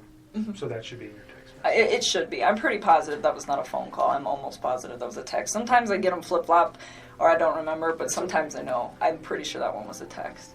Saturday, during your dinner, what kind of conversation did you guys have? I don't even remember. So he's been trying to, like, eat a little healthier than he normally does. And he's always, like, been in the working out since I knew him. And he, like, tries to eat clean. But he was trying to, like, step it up a little bit. And nothing like the people who do, like, the competitions and the shows that are all super restrictive. I mean, it was nothing like that. It's just, like, day-to-day general maintenance. But it's how I eat, and it's pretty healthy. And he's been losing a lot of weight. He lost, I want to say, like, 13 pounds in the time that we were hanging out. And honestly, when you start eating a little bit cleaner and you start working out a little bit harder, the first couple months, especially for a man, because they lose weight faster, it's not something that's, like, that drastic to me, but it did stand out that it was, like, a little much. And so I was like, whoa, like, maybe you're not eating enough macronutrients. So let me look at them. So he had been working on his MyFitnessPal app and, like, programming, like, all the stuff he eats. And I just started going through them, and I was, like, trying to figure out, like, where his ratios were. And we actually spent a lot of time doing that because he'd asked me to do it for him. Because I just was at the point where I was like, if his weight loss slows down in a few weeks, he'll be fine. And if it doesn't, then his macros are a little off. It's not, like, that big of a deal, like, in the workout community. This is, like, a very normal thing. But Did you have any other outside concerns, like potential drug use, alcohol use, any of that stuff that led you to go, hey, he's lost an extreme amount of weight in such a short period of time? No, and I wouldn't call it extreme. It was just, like, it was a lot. But, I mean, when I first started working out, I dropped, like, 12 pounds in 2 weeks when I first started, like, hitting it hard with the diet. So the fact that he lost, like, that much weight, it wasn't, like I said, it was not a surprising amount. I just didn't want it to be, like, a sustained amount. But no, I didn't think anything weird of it just because of, like, how interknitted I am with the, like, workout community, and I know, like, this is possible. But it just, the thing that concerned me about it, I guess, and it wasn't even concern, but the thing that, like, kind of red lighted me, like, hey, this might be carrying on, is the fact that his macros were, like, pretty dialed in. Like, I wrote them and he, like, didn't stay exactly on them, but his calorie intake was about where it needed to be, my experience anyways, for, like, what he was trying to achieve. And so, I don't know, he didn't seem to have a problem with it. He liked where he was at with all of that. So that was your main conversation Saturday? That was, like, a big chunk while we were there, is, like, us actually going through, because I was, like, going through each item, like, why are your ratios off? Do you know where his kids or wife were that night? On Saturday? Yeah, his kid. Well, you know his kids are with the babysitter. Do you know where his wife is? She's in Arizona. Okay. How do you know that? Because he told me. Okay. Do you know what she's doing there? I think she's on a business trip. He didn't even tell me right away. He actually told me, I think, like, on Saturday or something. It might have been, like, Friday or something. I honestly don't remember. I just remember I was, like, really surprised where he's like, hey, like, I'm going to try to get a babysitter if you want to hang out or something like that. And I was like, why do you need a babysitter? Like, your wife's home. He's like, no, she's out of town. I was like, oh, okay. Is there much conversation regarding that, her on being on a trip, or the children during those conversations? Not really. I just asked him what time she was coming home on Sunday, and he just said really late. Okay. And that was it. I mean, there's nothing really to talk about with that. Okay. So your conversation's mainly health-related. Mm-hmm. You guys return to your house, and then he goes home. And then you talk to him for a few hours on Sunday. Did I? Are you asking me, or are you telling me? I'm asking you. Oh, I was like, I don't even know. Someday, honestly, so, wait a minute. That was Saturday. We're talking about Saturday. We're not talking about Sunday right now. Okay, so you're still on Saturday. Yes. You guys have a phone conversation when he gets home? That was the day that he got the babysitter and I went out to dinner, not Sunday. Okay. Okay, sorry. I just want to make sure That's you okay. got your Yep. days right. So Saturday, yes, we went out. He had the babysitter. He went home. I'm sure we did. We always talk on the phone. And honestly, I mean, Mark asked me that the other day. He's like, how long are you on the phone? 15 minutes, 20 minutes? Like, you're going to have to look at the records, to be honest with you. Like, so much. You like to talk, I can tell a little bit. Yeah, Oh, a little she's bit. 400 when she was young. She'd crank out about 400 words a minute, gusts up to 600. That little thing can yak, man. You're a talker, so I'm letting you talk. I need to use the restroom if I Let can. me show you where it's at. Can you So- give me some water while you're out there with Sure. him, please? Thank you. Another bottle. Let's Yeah, at least one. let's move to Sunday. Sunday. Well, Okay. let me reverse something. Your conversation with the children, or about the children, was there ever talk about medical concerns with either of the children? Well, I know Cece is allergic to not peanuts, like pine nuts. Pine nuts. So she has a nut allergy. Yes. Did they take meds? Yeah, I know that she had like an EpiPen, but as far as I know, she didn't have any meds. But I never asked. Like, I was just told like she has a pretty severe allergy, and Enough to carry an EpiPen, that's pretty severe. yeah. While we're on this, so when he was in North Carolina, this is all like hearsay now because it's like this is not a conversation. Like, he's telling me this stuff, but who knows exactly what happened. But he went out there to go see his family and her family. And while he was in town, before he went out to North Carolina, I guess his mother had accidentally, like, not exposed her to something with nuts, but had, like, given a product, I think it was like ice cream, to a different kid that could have traces of nuts or something. I don't know. But it was like his daughter was fine, but she was, like, in the range of contamination. And I think his wife was very upset about that. And when he got to North Carolina, he told me that he was supposed to spend like half time with them, half the time with her family, and that was supposed to be what it was. I don't know. But he said that he went to go see his family and they weren't answering the phone for like a day or two before he went out there. And then when he got there, there was a note on the door that said, son, if you step by, we're at the beach. And they ignored him for like most of the time that he was out there. And His own family? yes, his mom, his dad, and Wait. his sister. What's the significance? Do you know why? Yeah, he said, and again, I don't know what is true with this man anymore and what's not, but he told me that, like, leading up to it, I was like, well, why are your folks, like, ignoring you? And I was, like, really concerned about this. Like, every single day he would talk to me when he was out there, and I was like, you talked to your family today? You talked to your family today? Did you talk to your dad? What happened? Did you talk to him? No, I didn't. Or, yeah, I talked to my mom. Well, what'd she say? Are you going to hang out with him? Like, I wanted him to see his people because it's important. Family is an important thing. You know, it just needs to function properly. And Sure. and so I was like, well, and he was like, well, they're ignoring me. And I was like, what do you think happened? And he was like, I'm not really sure, but I think something was said between my wife and them during that incident. And he's like, because The every time peanut yes, that happened nuts. before he got there, yes. And he's like, because every time that I try to, I talk about possibly going over there to see if they're home, she gets upset about it. And I was like, okay. And he told me that his mom and his wife did not get along at all. He said that his mom didn't even show up to his wedding because she's like really did not care for Shannan. So again, I don't know what's true and what's not, but I just know that there was like some tension there. Mhm. And again, like that part is like, I feel like it's almost third party. So that's why it's Sure. like I didn't even Well, but bring it up came the from other him day. to you, so it's not. It is something that whether it's important or not, we can validate that. I'm sure we will be having some conversations with family. What does it mean? I don't know.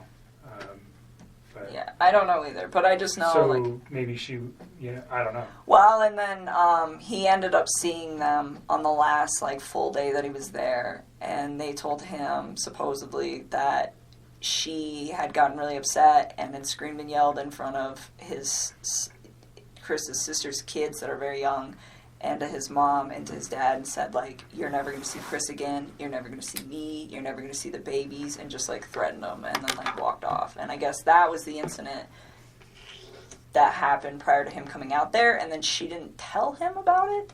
Mm. She just, like, let it go, and then he just spent all week trying to figure out why his family was, like, not trying to be involved. Gotcha. So again, I'm not sure. That was, like, it just feels really third party, so it's hard for me to, like, talk about because Sure. like, I don't know how That's okay. much validation So there is and all that. beyond the nut allergy for CC, did you know of any other? Did she take meds that you know of other than carrying an EpiPen? His kids or his wife? No, his children. No. And now, well, if you know anything about his wife's medical conditions, if she had any. No, I've like read in the newspaper they keep saying, oh, she had medical conditions, and I'm like, is that a misprint? Are they talking about CC, or is that just something else I don't know? So you don't know anything about Nope. Shannan having any kind of medical problems? Nope. Okay. Covered Saturday. So there's a phone call Saturday night, actually, from, it can't be Saturday, it had to be Sunday. I wrote that down quickly. Sunday night. Is there anything else you think, let me just back up, from that Saturday where you guys had a meal at the Lazy Dog to prior for the 6 weeks that you guys were serious? And although your dad's here and I think you're probably pretty comfortable, your relationship with Chris was, can you describe your relationship? I mean, when he was with me, I considered it to be fairly healthy. It was open communication, and it was what I thought was honest, and it was very calm. It was respectful. We got along really well. He gave me my space when I needed it. I gave him his, and anytime like he wanted to take care of it, like anytime that his kids could be in like his life for hours or days or whatever, whenever they were home, I made sure that I wasn't a presence in his life so that he could be the best dad that he needed to be. And I mean, I thought what we had, it was very comfortable for me. I enjoyed it. I think he did very much as well. You guys, 6, 8 weeks, 2 months, whatever it was, you guys had an intimate relationship during that time. Yes. Okay. So you're pretty serious. Did he ever tell you that he loved you? Yes, he did. Did you ever tell him the same? A couple times. Notwithstanding that today, because those thoughts may have changed for you, but on, let's go Sunday into Monday or Monday, did you still love him on those days? I think it was something where it was like I said it a few times and I meant it, but he definitely felt the urge to say it to me a lot more than I did to him because it was just all very new to me, and it was like, take your time with this. Like, you don't need to like rush that, you know? Like, I remember when he was in North Carolina and he was like trying to patch things up with his wife and he told me he loved me, and I was like, don't say that to me. Like, please go try to fit. And I mean, and that might even be in the text too, where it's like, don't say those words to me and then go try to make peace with your wife and lay in bed with another woman. Like, just don't do that. And I was like, it's not that I don't appreciate what you're saying to me. It's like, it just didn't sit right for me, you know? So I just feel like... Almost like an insecurity where you had to say that to you? Or? I don't know. I think he like... looking back at all this now, I don't think he was trying to fix things with her. So saying, I love you to me seemed like probably something that he genuinely meant. Like, I love this woman. And regardless of where he was going to end up that night. But to me, in the way that I was perceiving things, he had told me that he was trying to fix things with her. So it's just like, this is an inappropriate time. And I wasn't mad at him. And I'm pretty sure that's in the text too, where it was very like calm, but it's just like, it's almost disrespectful, where it's like, please don't. I'm like, you know, if we get to that point where it is you and me, like, yes, you can say that, but not then. Like, that's... So you thought he was very genuine when he said that? Yeah, I did. I mean, and he wrote it. It's in all those cards I gave you. Not in all of them, but like the later ones. And thank you. When you said it to him, you said you meant it when you said it? Yes, I just didn't say as frequently as he said it. Like, sometimes he would say it, and I was just like, for me, it was still like very, very new, so I kind of like took my time and only said it when I was just like, this is a really important moment. So you got, I mean, in the short period of time that you guys were together, he yes, became very attached to you. Yes. Very, very He's attached. sending cards. Flowers. He's telling you he loves you. He sends you flowers. Does he buy you any other gifts? Nope. I wouldn't have wanted them anyways. Flowers is enough. You can't. I don't need expensive stuff. Okay. But he becomes very attached. Yes. You guys are talking multiple times a day, at least. You're All the time. You're seeing each other on a regular basis. Yep. So it's a very and his wife is not around, nor are his children. So there's a lot of time for you guys to build your relationship in this first four weeks or so. Is that fair? Yeah, and even when she was back, I mean, it was still like we were still spending time together. He was still spending time with his children, and I had my own life. Like, I mean, there was 1 week where I just like went out of town with my friends for my birthday. I wasn't even around the whole like last few days of June up until the 3rd of July. I was like gone, and then there was another like last weekend I had a friend impromptu come in town from out of state, and I hosted her for a few days, and it's like I still did my own thing all the time. Like, whether he was there or not, like, if my friends were like, hey, we want to make plans, I would tell him, like, we're not hanging out today because I want to go see my mom or my dad. Did your friends know about him? Nope. Why? Because it's like he's with 2 women right now. They don't need to know about So that. if you had a boyfriend of 4 to 8 weeks on a regular... I don't know if you were married prior or if you had a boyfriend before, but if you had a steady boyfriend, you would have let people know. I think you told me before we got started that you just told your dad about Chris. No, I wouldn't recently. have told them. I wouldn't have told Okay. people. It's too early. I mean, people... So you don't tell your friends, hey, I No, got a because boyfriend. people come and go. I mean, Okay. the dating scene these days is like, it sucks. I mean, so, no, I wouldn't. I mean, it would have to be something, even with Sean. I think I was with Sean for probably like 6 or 7 months before I brought him home to my family. I mean, I really, same with, that was the guy I was in a previous relationship with, but I But mean... this one you were a little bit more, you said he's with 2 women. Was that one of your considerations for not telling anybody about him? Yes, well, I mean, it was like, okay, like this, to me, it wasn't going to be an extended thing. Like, if it got to the point where we were, like, dating for, like, 3 or 4 months and he's still talking about, oh, I'm going to move out and I'm going to sell the house, I think at that point I probably would have just been like, I don't think you're really, like, doing these things you say you're going to do, and I probably would have just, like, left, because at that point, it's not fair. It wasn't fair to me in the first place. It wasn't fair to her in the first place. It wasn't fair to any of us in the first place. It wasn't fair to his family for him to have an affair. It wasn't fair to me to have him lie to me and make me think that everything is going to plan. And still to this day, I don't even know what's a lie and what's not. I don't even know if they were, like, filing for divorce. I don't know if they were putting the house up. I don't even know anymore what is real and what is not. But what I do know is it's just like, that wasn't fair to me either, because if I'd have known not even all the truth, but like obviously some of it, I wouldn't have even engaged in any of this in the first place. And it just, I mean, and that's the part for me, just like on my personal level, outside of everything that is happening, that is gonna affect me long term. It's like, I'm gonna wake up every day and know that, like, this mom and her unborn child and these 2 little girls are not around anymore, and it breaks my heart. It is so, oh my God. And then I have to think about, like, the consequences of his actions and how they affect everybody else. Like, all of her family's impacted. My name is about to be, like, slandered for probably a while. I don't know how long it's going to take to heal, but I would not be surprised if it's going to be hard to go out in public sometimes for a couple of years. And that really hurts me. I'm just like, this is a horrible, horrible thing. Like, how dare you, and people aren't going to understand that. They're going to say, oh, you're the woman that had an affair with this man who took out his whole family. And I take a step back and it's just like, I didn't know. Like,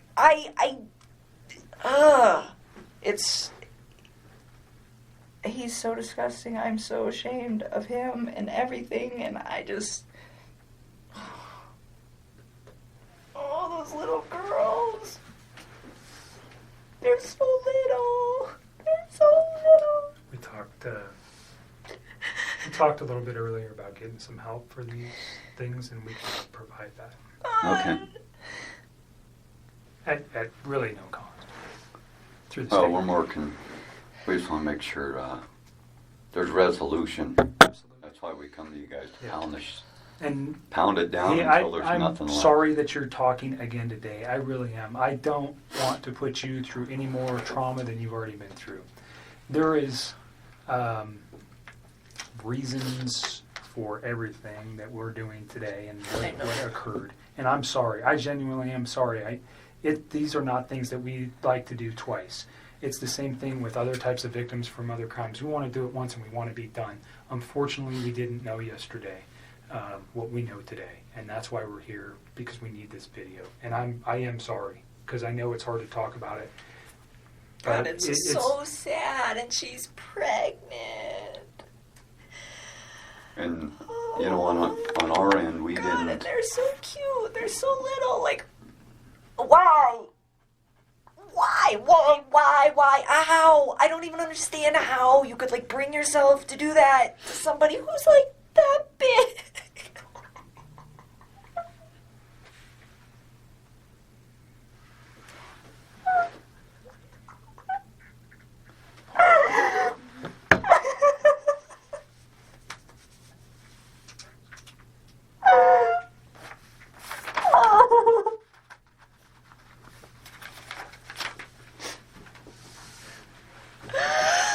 Oh, Jesus.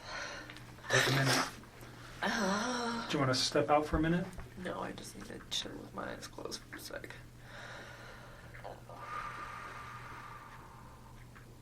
I still cannot believe this is happening.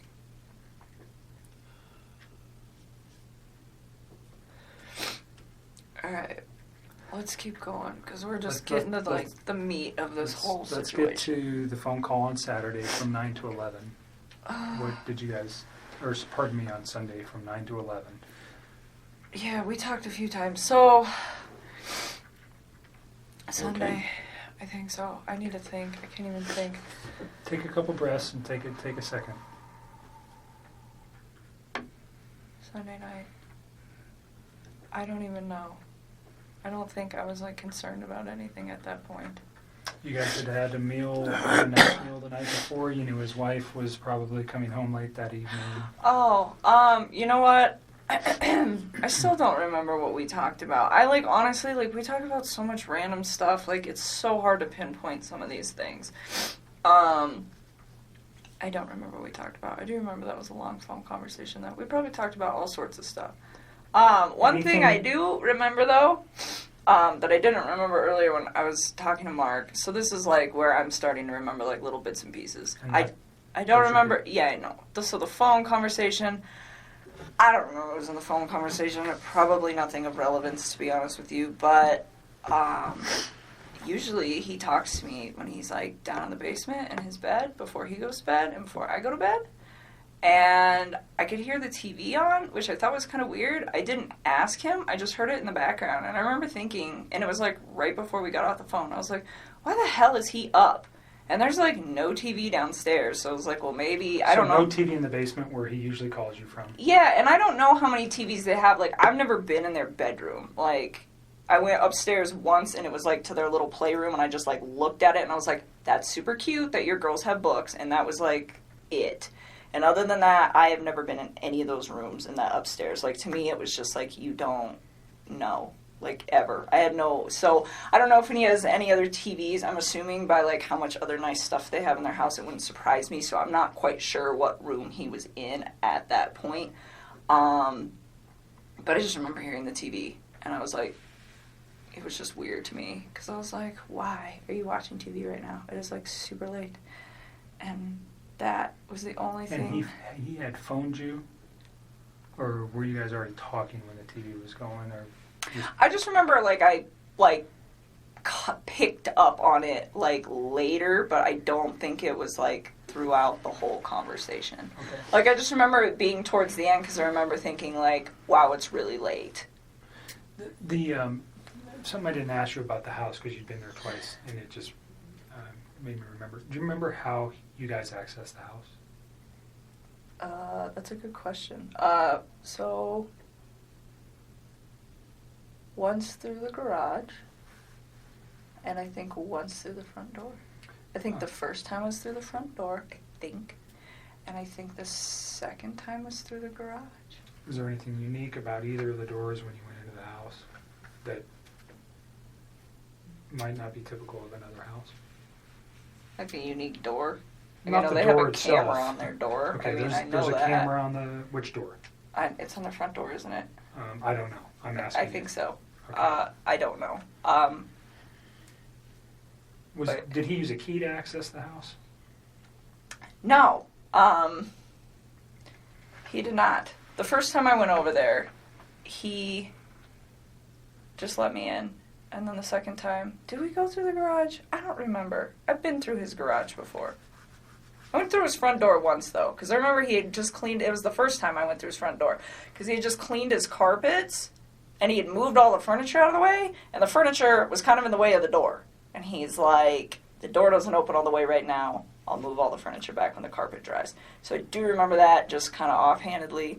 And the second time, I want to say we went through his garage, because I remember his garage. I remember, yeah. So he was at the house when you went there. You were never there by yourself? He right? was at, Or no. he took you there? The first time, he was already there, Okay. and I met up with him. And the second time, we went there together. So the front door, I asked if he had used a key. He let me in. Okay. So there's a, those keypads where you can Mhm. enter an access code. Do you remember seeing that on his door? I want to say vaguely, but to be honest with you, I don't remember. Like, he let me in that day. That So was he so never gave long you ago. he never gave you the code to access his home? No, Okay. not at all. You talked about a security system. There was this camera on the front door. Was that just like what a Ring doorbell is that goes to your phone? I don't even know what it looked like. I only know that it existed either because A, I wasn't paying attention the first time I was over there, but B, because of all the stuff that's going on right now. That's the only reason I know Okay. it's in Do you remember existence. seeing any cameras anywhere in the house? No. Okay. Did he ever tell you about the alarm system or give you an access code to the alarm system? I wouldn't have asked for that. I wouldn't have wanted that anyways. Sorry to regress to that. No, you're Go back okay. to the phone call, or where you noticed the television in the background of the Yeah. phone call. Yeah. So I didn't know what room he was in, but I was just like, I just thought it was weird because he's always like, before I go to bed and I lay down, he's always like kind of trying to do the same thing. We just talk. It's like a really chill thing till one of us is about to pass out, and then that's like the end of it. But it was strange because I was like, the TV's on. I remember I was thinking, I was like, maybe he's waiting up for her, and then I was like, maybe not. I didn't know. It wasn't something that like alerted me. It was just different from his Okay. standard operating procedure. Because whether his wife is home or she's gone, he's always got kind of like the standard op when he calls me. So that's why it was kind of like unique. Because it doesn't really fluctuate when she's there and when she's not there. He's pretty like free reign with what he does. So anything important that you recall during that conversation about the children, about his wife, about what he was doing the next day, what he had planned, anything like that? Did he tell you any of that information? I remember he told me he had to go to the field and not to the office on Monday morning. Okay. Did he specifically say where he needed to go on Monday morning? No, I don't ask him for those sites. There's like, Anadarko's got like thousands of sites. If he were to tell me, I wouldn't even They're know. just like random numbers and stuff, right? Well, he told me, he said, I gotta go to a site. I gotta go check out like a valve or something where they think that they had a release. Something like that. Did he mention the town or anywhere? No. He just told me that that's what he had to go do. He's Okay. like, he was like, I won't see you in the office in the morning. Because I see him, but I don't actually like talk to him. Like, I will go in the cafeteria, I will put my lunch in the fridge, and him and his whole team are sitting in there, and I don't talk to any of them. I just walk out. But anyways, yeah, he's like, so I won't see you, I'm going to the field, which is not an uncommon thing for the ops guys to, like, just go straight to the field. Like, it happens. Like, typically they go to the office, I would say, like, 3 or 4 days a week, but there are days where him and his other team members are not there. Or, like, I'll get in there, and some days the cafeteria's packed and they're all there. And other days I get in there and there's only like 3 or 4 of them. So it didn't cause you any concern that he said, No. I'm going to the field on Monday, I want to see you. That wasn't, No, that's it happened didn't. before. Yeah, I mean, it wasn't something, I mean, and it's not just him, it's like that whole team. Like, you can just tell when they've got like a lot going on, because I'll walk in and there'll be like 2 of them, as opposed to like 6 or 7. Do you know what he did Sunday during the day? I don't even know what I did on Sunday during the day. I am so tired. Let me just think about this. Daniel came over Friday. I hung out with him Saturday. And then Sunday, When did Jim come in? Monday. Huh. Jim got here Monday. What did I do on Sunday? I am like drawing a blank. I'm really tired. I don't know. Can I get back to you on that? Did you guys have any conversations on Saturday night during your meal, what he might be doing on Sunday? I'm sure we did. I don't know why I'm drawing a blank because I haven't slept. If I say that he may have done something with his children, would that refresh Oh, yes. your memory? He went to a birthday party. Okay. Did you know whose house he was going to? Nope. But I know that they had a water balloon fight. Okay. He had one, or his children? His children did. Okay. He said he used to get really into it. He said he got like really interactive with his kids. He's like, some of the adults don't really spend a lot of time playing with the kids, but We I went always to do. the museum on what day? Saturday or Sunday? Sunday. Okay. That's right. So that's what I was like, was I hanging out with you? God.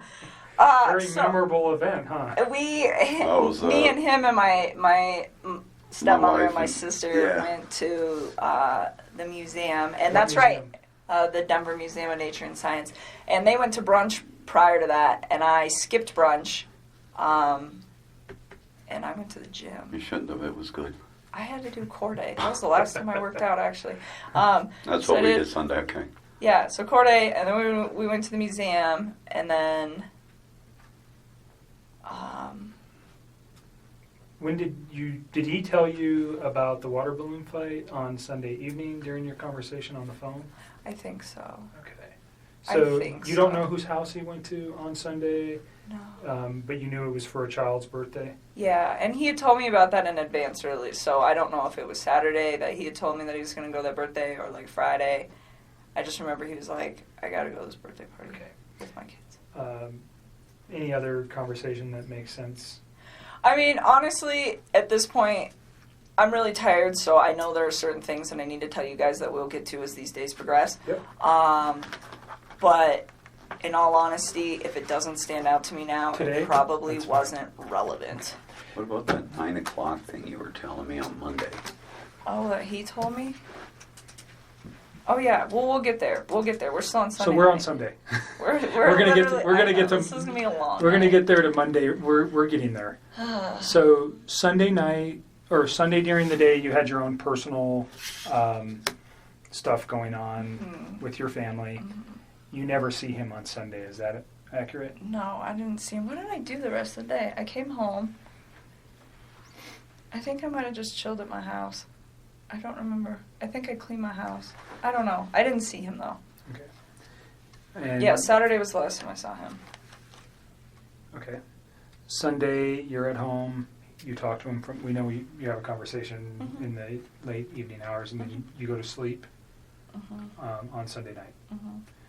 When's the next time you talk with Chris?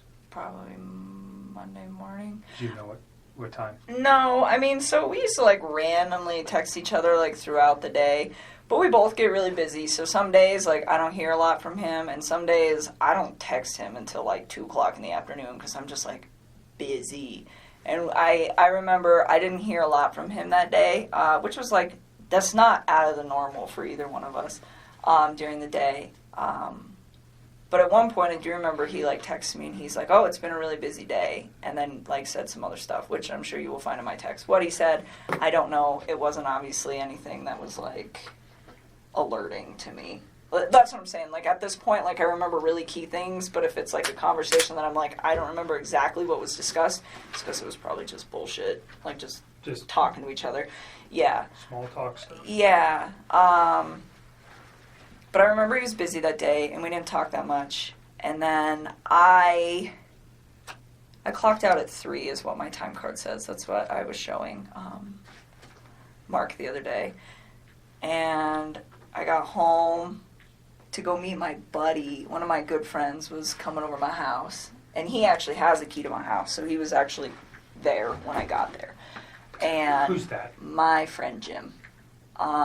And so Jim came over, and I got home. He was there. He had like just walked in the door, and I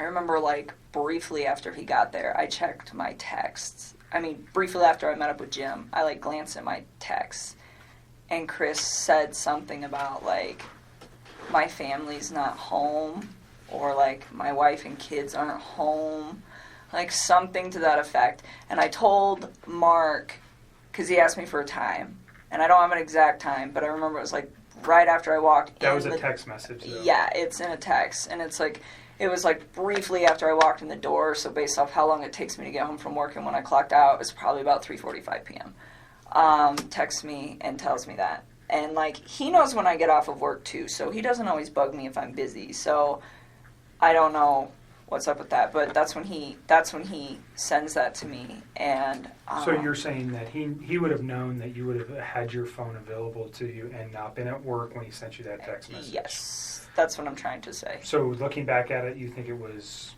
purposefully sent at that time? Oh, I'm sure. I'm just asking your feeling on that. Yes, and then he said, call me when you can. And I was There was like, no other communication between you and him that morning, on Monday morning? well, at all? there was, but it was like random, like, But nothing about this event? no. About, like, my wife's missing, or No, anything? nothing. Okay. Nothing. And you knew he wasn't coming to the office because he had told you that Sunday night. Yeah, and then he goes, and so, like, they're only in the office for the morning. Like, Right. some days it's longer than others, but I would say by a maximum of 7:30 every single morning, they're all gone. And they don't come back unless they have, like, a meeting or something that they have to attend. So, like, not seeing him for the rest of the day is not, like, an unnormal thing. Okay. Like, but like I'm saying, like, we don't really, the only reason we interact was kind of, like, by an off-chance thing. Like, I don't work with him. So he, yeah, we talked like randomly throughout the day, but it was really sporadic, and he seemed pretty busy, so we didn't talk too much. Like I said, didn't put too much thought into it. It happens all the time. Waited till about 3:45, then sent that text to me, and yes, he does know that I will be home at that point. Or getting home. Did you give Mark Jim's information? No, I would really not like to involve him in this. He does not know about this. He doesn't know any of this is occurring. Okay. Like, I was literally so trying to... he knows, certainly through the media, that something's occurred. Yeah, he's with like out of Chris. town. He's probably has no Okay. idea. He doesn't know Okay. who Chris is. Like, he's not, I do not know. So he's just a friend of yours. Yes. Um, He does that not need was to be coming dragged to into your this. apartment and doesn't know anything about Chris. Does he know anything about No, Chris? Okay. nothing. Absolutely And not. we've known Jim for Yeah. years and years. You're not dating him or anything like that? No, It's just a he's friend. like one of my very good friends. Like, my dad knows him. He's a great guy. He works out of state a lot, so when he's in town, we hang out. But when he's in town and he's off of work, to save time, so I give him a key to my house, one, because I trust him and he's one of my best friends, and two, because sometimes he will just meet me there, because I'll be like, hey, I'm getting off of work, and then if I get stuck in traffic or something, he ends up like sitting outside of my apartment waiting for me to get off of work. So I'm like, here's a key, and like my dog loves him and stuff. So no, he's not So he's just a involved with family it. friend. Yes, I don't even The only want reason him I dragged asked, into this. and I'm not really concerned about your location. I think we already have your cell phone records. At some point, did Mark ask you to supply? Did they ask for consent to get cell phone records? That'll probably be done by warrant. If we Isn't wanted, that what you just did? nope. What I'm talking about is your movement Oh. by GPS or by cell phone tower to show where you were. Obviously, and I don't want to cause you concern, we want to know where you were that day too. You're dating a man who did some egregious stuff, and we want to show that you were never near him that day. Period. I mean, you guys So- can track my No, stuff. yeah, I mean that was something we will have to get a warrant for, anyways. I'm just saying, if we asked for it, would you have any objections to that? No, you can have Right. it. So, I'm well, a pretty boring person. well, I don't it sounds go like too you many just went places. to work that day, and then you came home and you were there at 3:45. Yeah, like give or Monday. take like 5 Yeah, minutes. whatever. But yeah, so 3:45, I meet Jim there. Yeah, I would And totally. so Jim is understand from an investigative point, he could be a person who could say, yeah, I was there at 3:45. He doesn't know Chris. He doesn't know anything. He could say with one phone call, yeah, she came in at 3:45, done. Totally. Do you know what I'm saying? Yeah. And I don't have to ask anything more than, hi, Chris, my name's Kevin.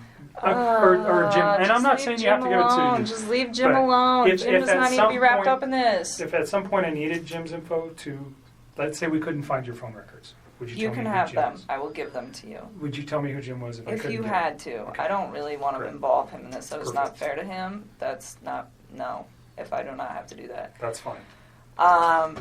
Yeah, so anyways, Chris was like, call me. And this is the 3:45 text. Yeah, he sent me like a few. I think there was 3 of them, and I don't remember what the other one said, but something about like, yeah, my family's gone, or I don't remember verbatim, but call me when you can, or call me when you have a chance, something to that effect. And so when he told me call me, I was like kind of alerted, where I was like, okay, what's going on, you know? But first when he told me like his family was like not home, that didn't really seem odd to me that his family wasn't home. It was really vague. I'm like, okay, like, are they at the grocery store? Like, elaborate. And so, you know, and then, but he says, call me like it's like an emergency, but then just says that they're not there. And so I'm like really like floored by that. Well, not like floored, but just kind of like, he says, call me, so I'm concerned. And then he's really vague, so I'm like, maybe he just wants to talk to me. I don't know. I think it took me a little while to like really process the severity of the situation, just because this is not something that you expect to see every day, and the way that he talked to me made me believe that this is not what was going on at all. Okay, so you make a phone call to him and you guys have a conversation. I did. I stepped outside. This is 3:45. Ish. I mean, well, like, I think I actually interacted with Jim for, like, probably a good 15 or 20 minutes. I mean, he's my guest. He's in my house. So I don't think I called him right away. But, like, I mean, I'm trying to balance the fact that I have my friend here, and then Chris is saying that something needs to be addressed. But to me, it didn't sound like an emergency. I mean, it's all the time. Like, people aren't home right now. You know, so it just... It wasn't like, oh my God, I have to take this call. It's an didn't register as emergency. being No, critical. no. I mean, it was the way he said it. And I was like, okay. So I remember hanging out with Jim for a while, and then I stepped outside and I made a call, like, out on my back patio. And I called him. And he didn't answer the phone. And then he texted me back. Oh, no. Did he answer the phone? I don't remember. I think he missed my call, and then he called me back. Or he just answered. Either way, it was a very short talk to him where he was just like, I have to go. The cops are here. And I don't remember if he said that on the phone or over text. I That's don't okay. even, I'm so tired. That's fine. You don't But need either the way, different- like, it's the just cops, the context. yeah, I mean, you guys will figure it out. The cops are here. And I'm just like, all right. And then I remember we were like we were texting, but I was like hanging out with my company, so it wasn't like a nonstop text. It was just kind of like I would check my phone every once in a while, and we would communicate with each other. And he was just saying like they weren't there, and that her friend Nikki was there, and that her friend Nikki had called the cops.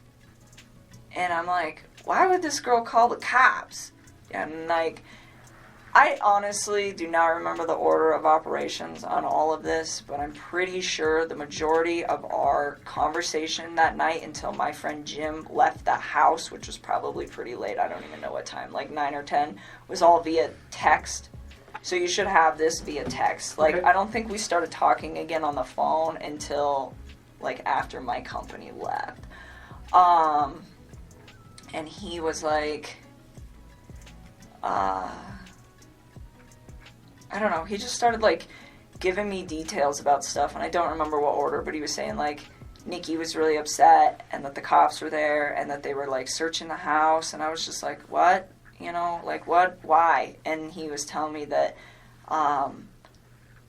they had, like, had a disagreement or something like that, and then, he told me, like, she was gonna go to a friend's house, and I was like, okay, well, maybe she left. You know, maybe she just, like, went to her friends. And then I think I don't remember, but I think he was the one that told me that her cell phone and her purse were still there. I think he told me that. He told you her cell phone and purse were still there? I think he did. I don't remember. What's the significance of that in your mind at that time? At that point, I thought this woman was really trying to get out of this house. Okay. That's what I thought. Because he said that they'd had a disagreement, and I was just like, okay, well, I mean, I leave my cell phone at When home he sometimes. said disagreement, did he tell you what it was about, or? Not at that point. Not at that point. So, again, like, you guys are going to have to check these texts, because it's all, like, my brain feels That's like okay. a mashed potato right now. But I remember him saying that, and I'm just thinking, like, well, maybe she was in a rush, you know? Like, maybe she was just like, I'm going to my friends. I'm leaving my cell phone here because I don't want you calling me. I don't want anyone else calling me. I mean, there are days where, like, when I'm outside of work, I will just shut my phone off. I just do it, and it's, like, my way of getting peace. So to me, that, I mean, like, it was weird that it wasn't even that weird to me that she left her phone just because I leave my phone, but it was weird to me that she left her purse. But knowing the fact that that girl was, like, always on her phone, then, yeah, I guess it is kind of odd. Like, she lived on her phone, I think, yeah. pretty much, is my understanding of her and a phone. So, I don't know if you knew that I did. until prior to the media stuff, or just from Chris. I did. So, did that strike you as odd? But you were Kind thinking of. maybe I mean, she again, just left. I just thought she needed to, like, get away from the situation. I mean, that didn't seem that awkward to me that a couple that is going through separation would be like, I need to leave. I just need some space. Like, it didn't even, like, process. I was like, okay, like, give her some space, you know? And on that note, too, when he was we're going to jump back for just a sec because Okay. I had a thought. So when he was coming back from North Carolina, that was when he officially told me we're going to get a divorce and we're going to put the house up for sale. Like, he told me they were separating and they were, like, going to put the house up for sale, but they hadn't done it yet. And then when he got back from North Carolina, that was when he was like, it was like a sealed deal. Okay. And the reason that is of significance is because at some point over the weekend, I don't remember when, he told me that they were putting the house up. I don't know if it was they were putting it up on Monday, like the day they went missing, or if it was that they were calling the realtor to verify some stuff so they could put it up that week. Like, I don't quite remember. I just remember, like, the house was supposed to be, like, on the market, like, that week. Did he name a realtor ever? Yeah, he did, and I don't remember her name. It was a female. Okay. And I don't remember her name, like, That's at all. fine. I was trying to think of that for you guys not too long So ago. the company, do you got the company name? No, he never gave me that. He, like, gave me her name, and it was the same name twice. He gave it to me once when he was in North Carolina, and then once the other time. Because I remember asking, I was like, who's that? Because he's like, I'm going to have her call so-and-so today and make sure everything's still good to go. And I was like, who's that? He's like, the realtor. I was like, oh.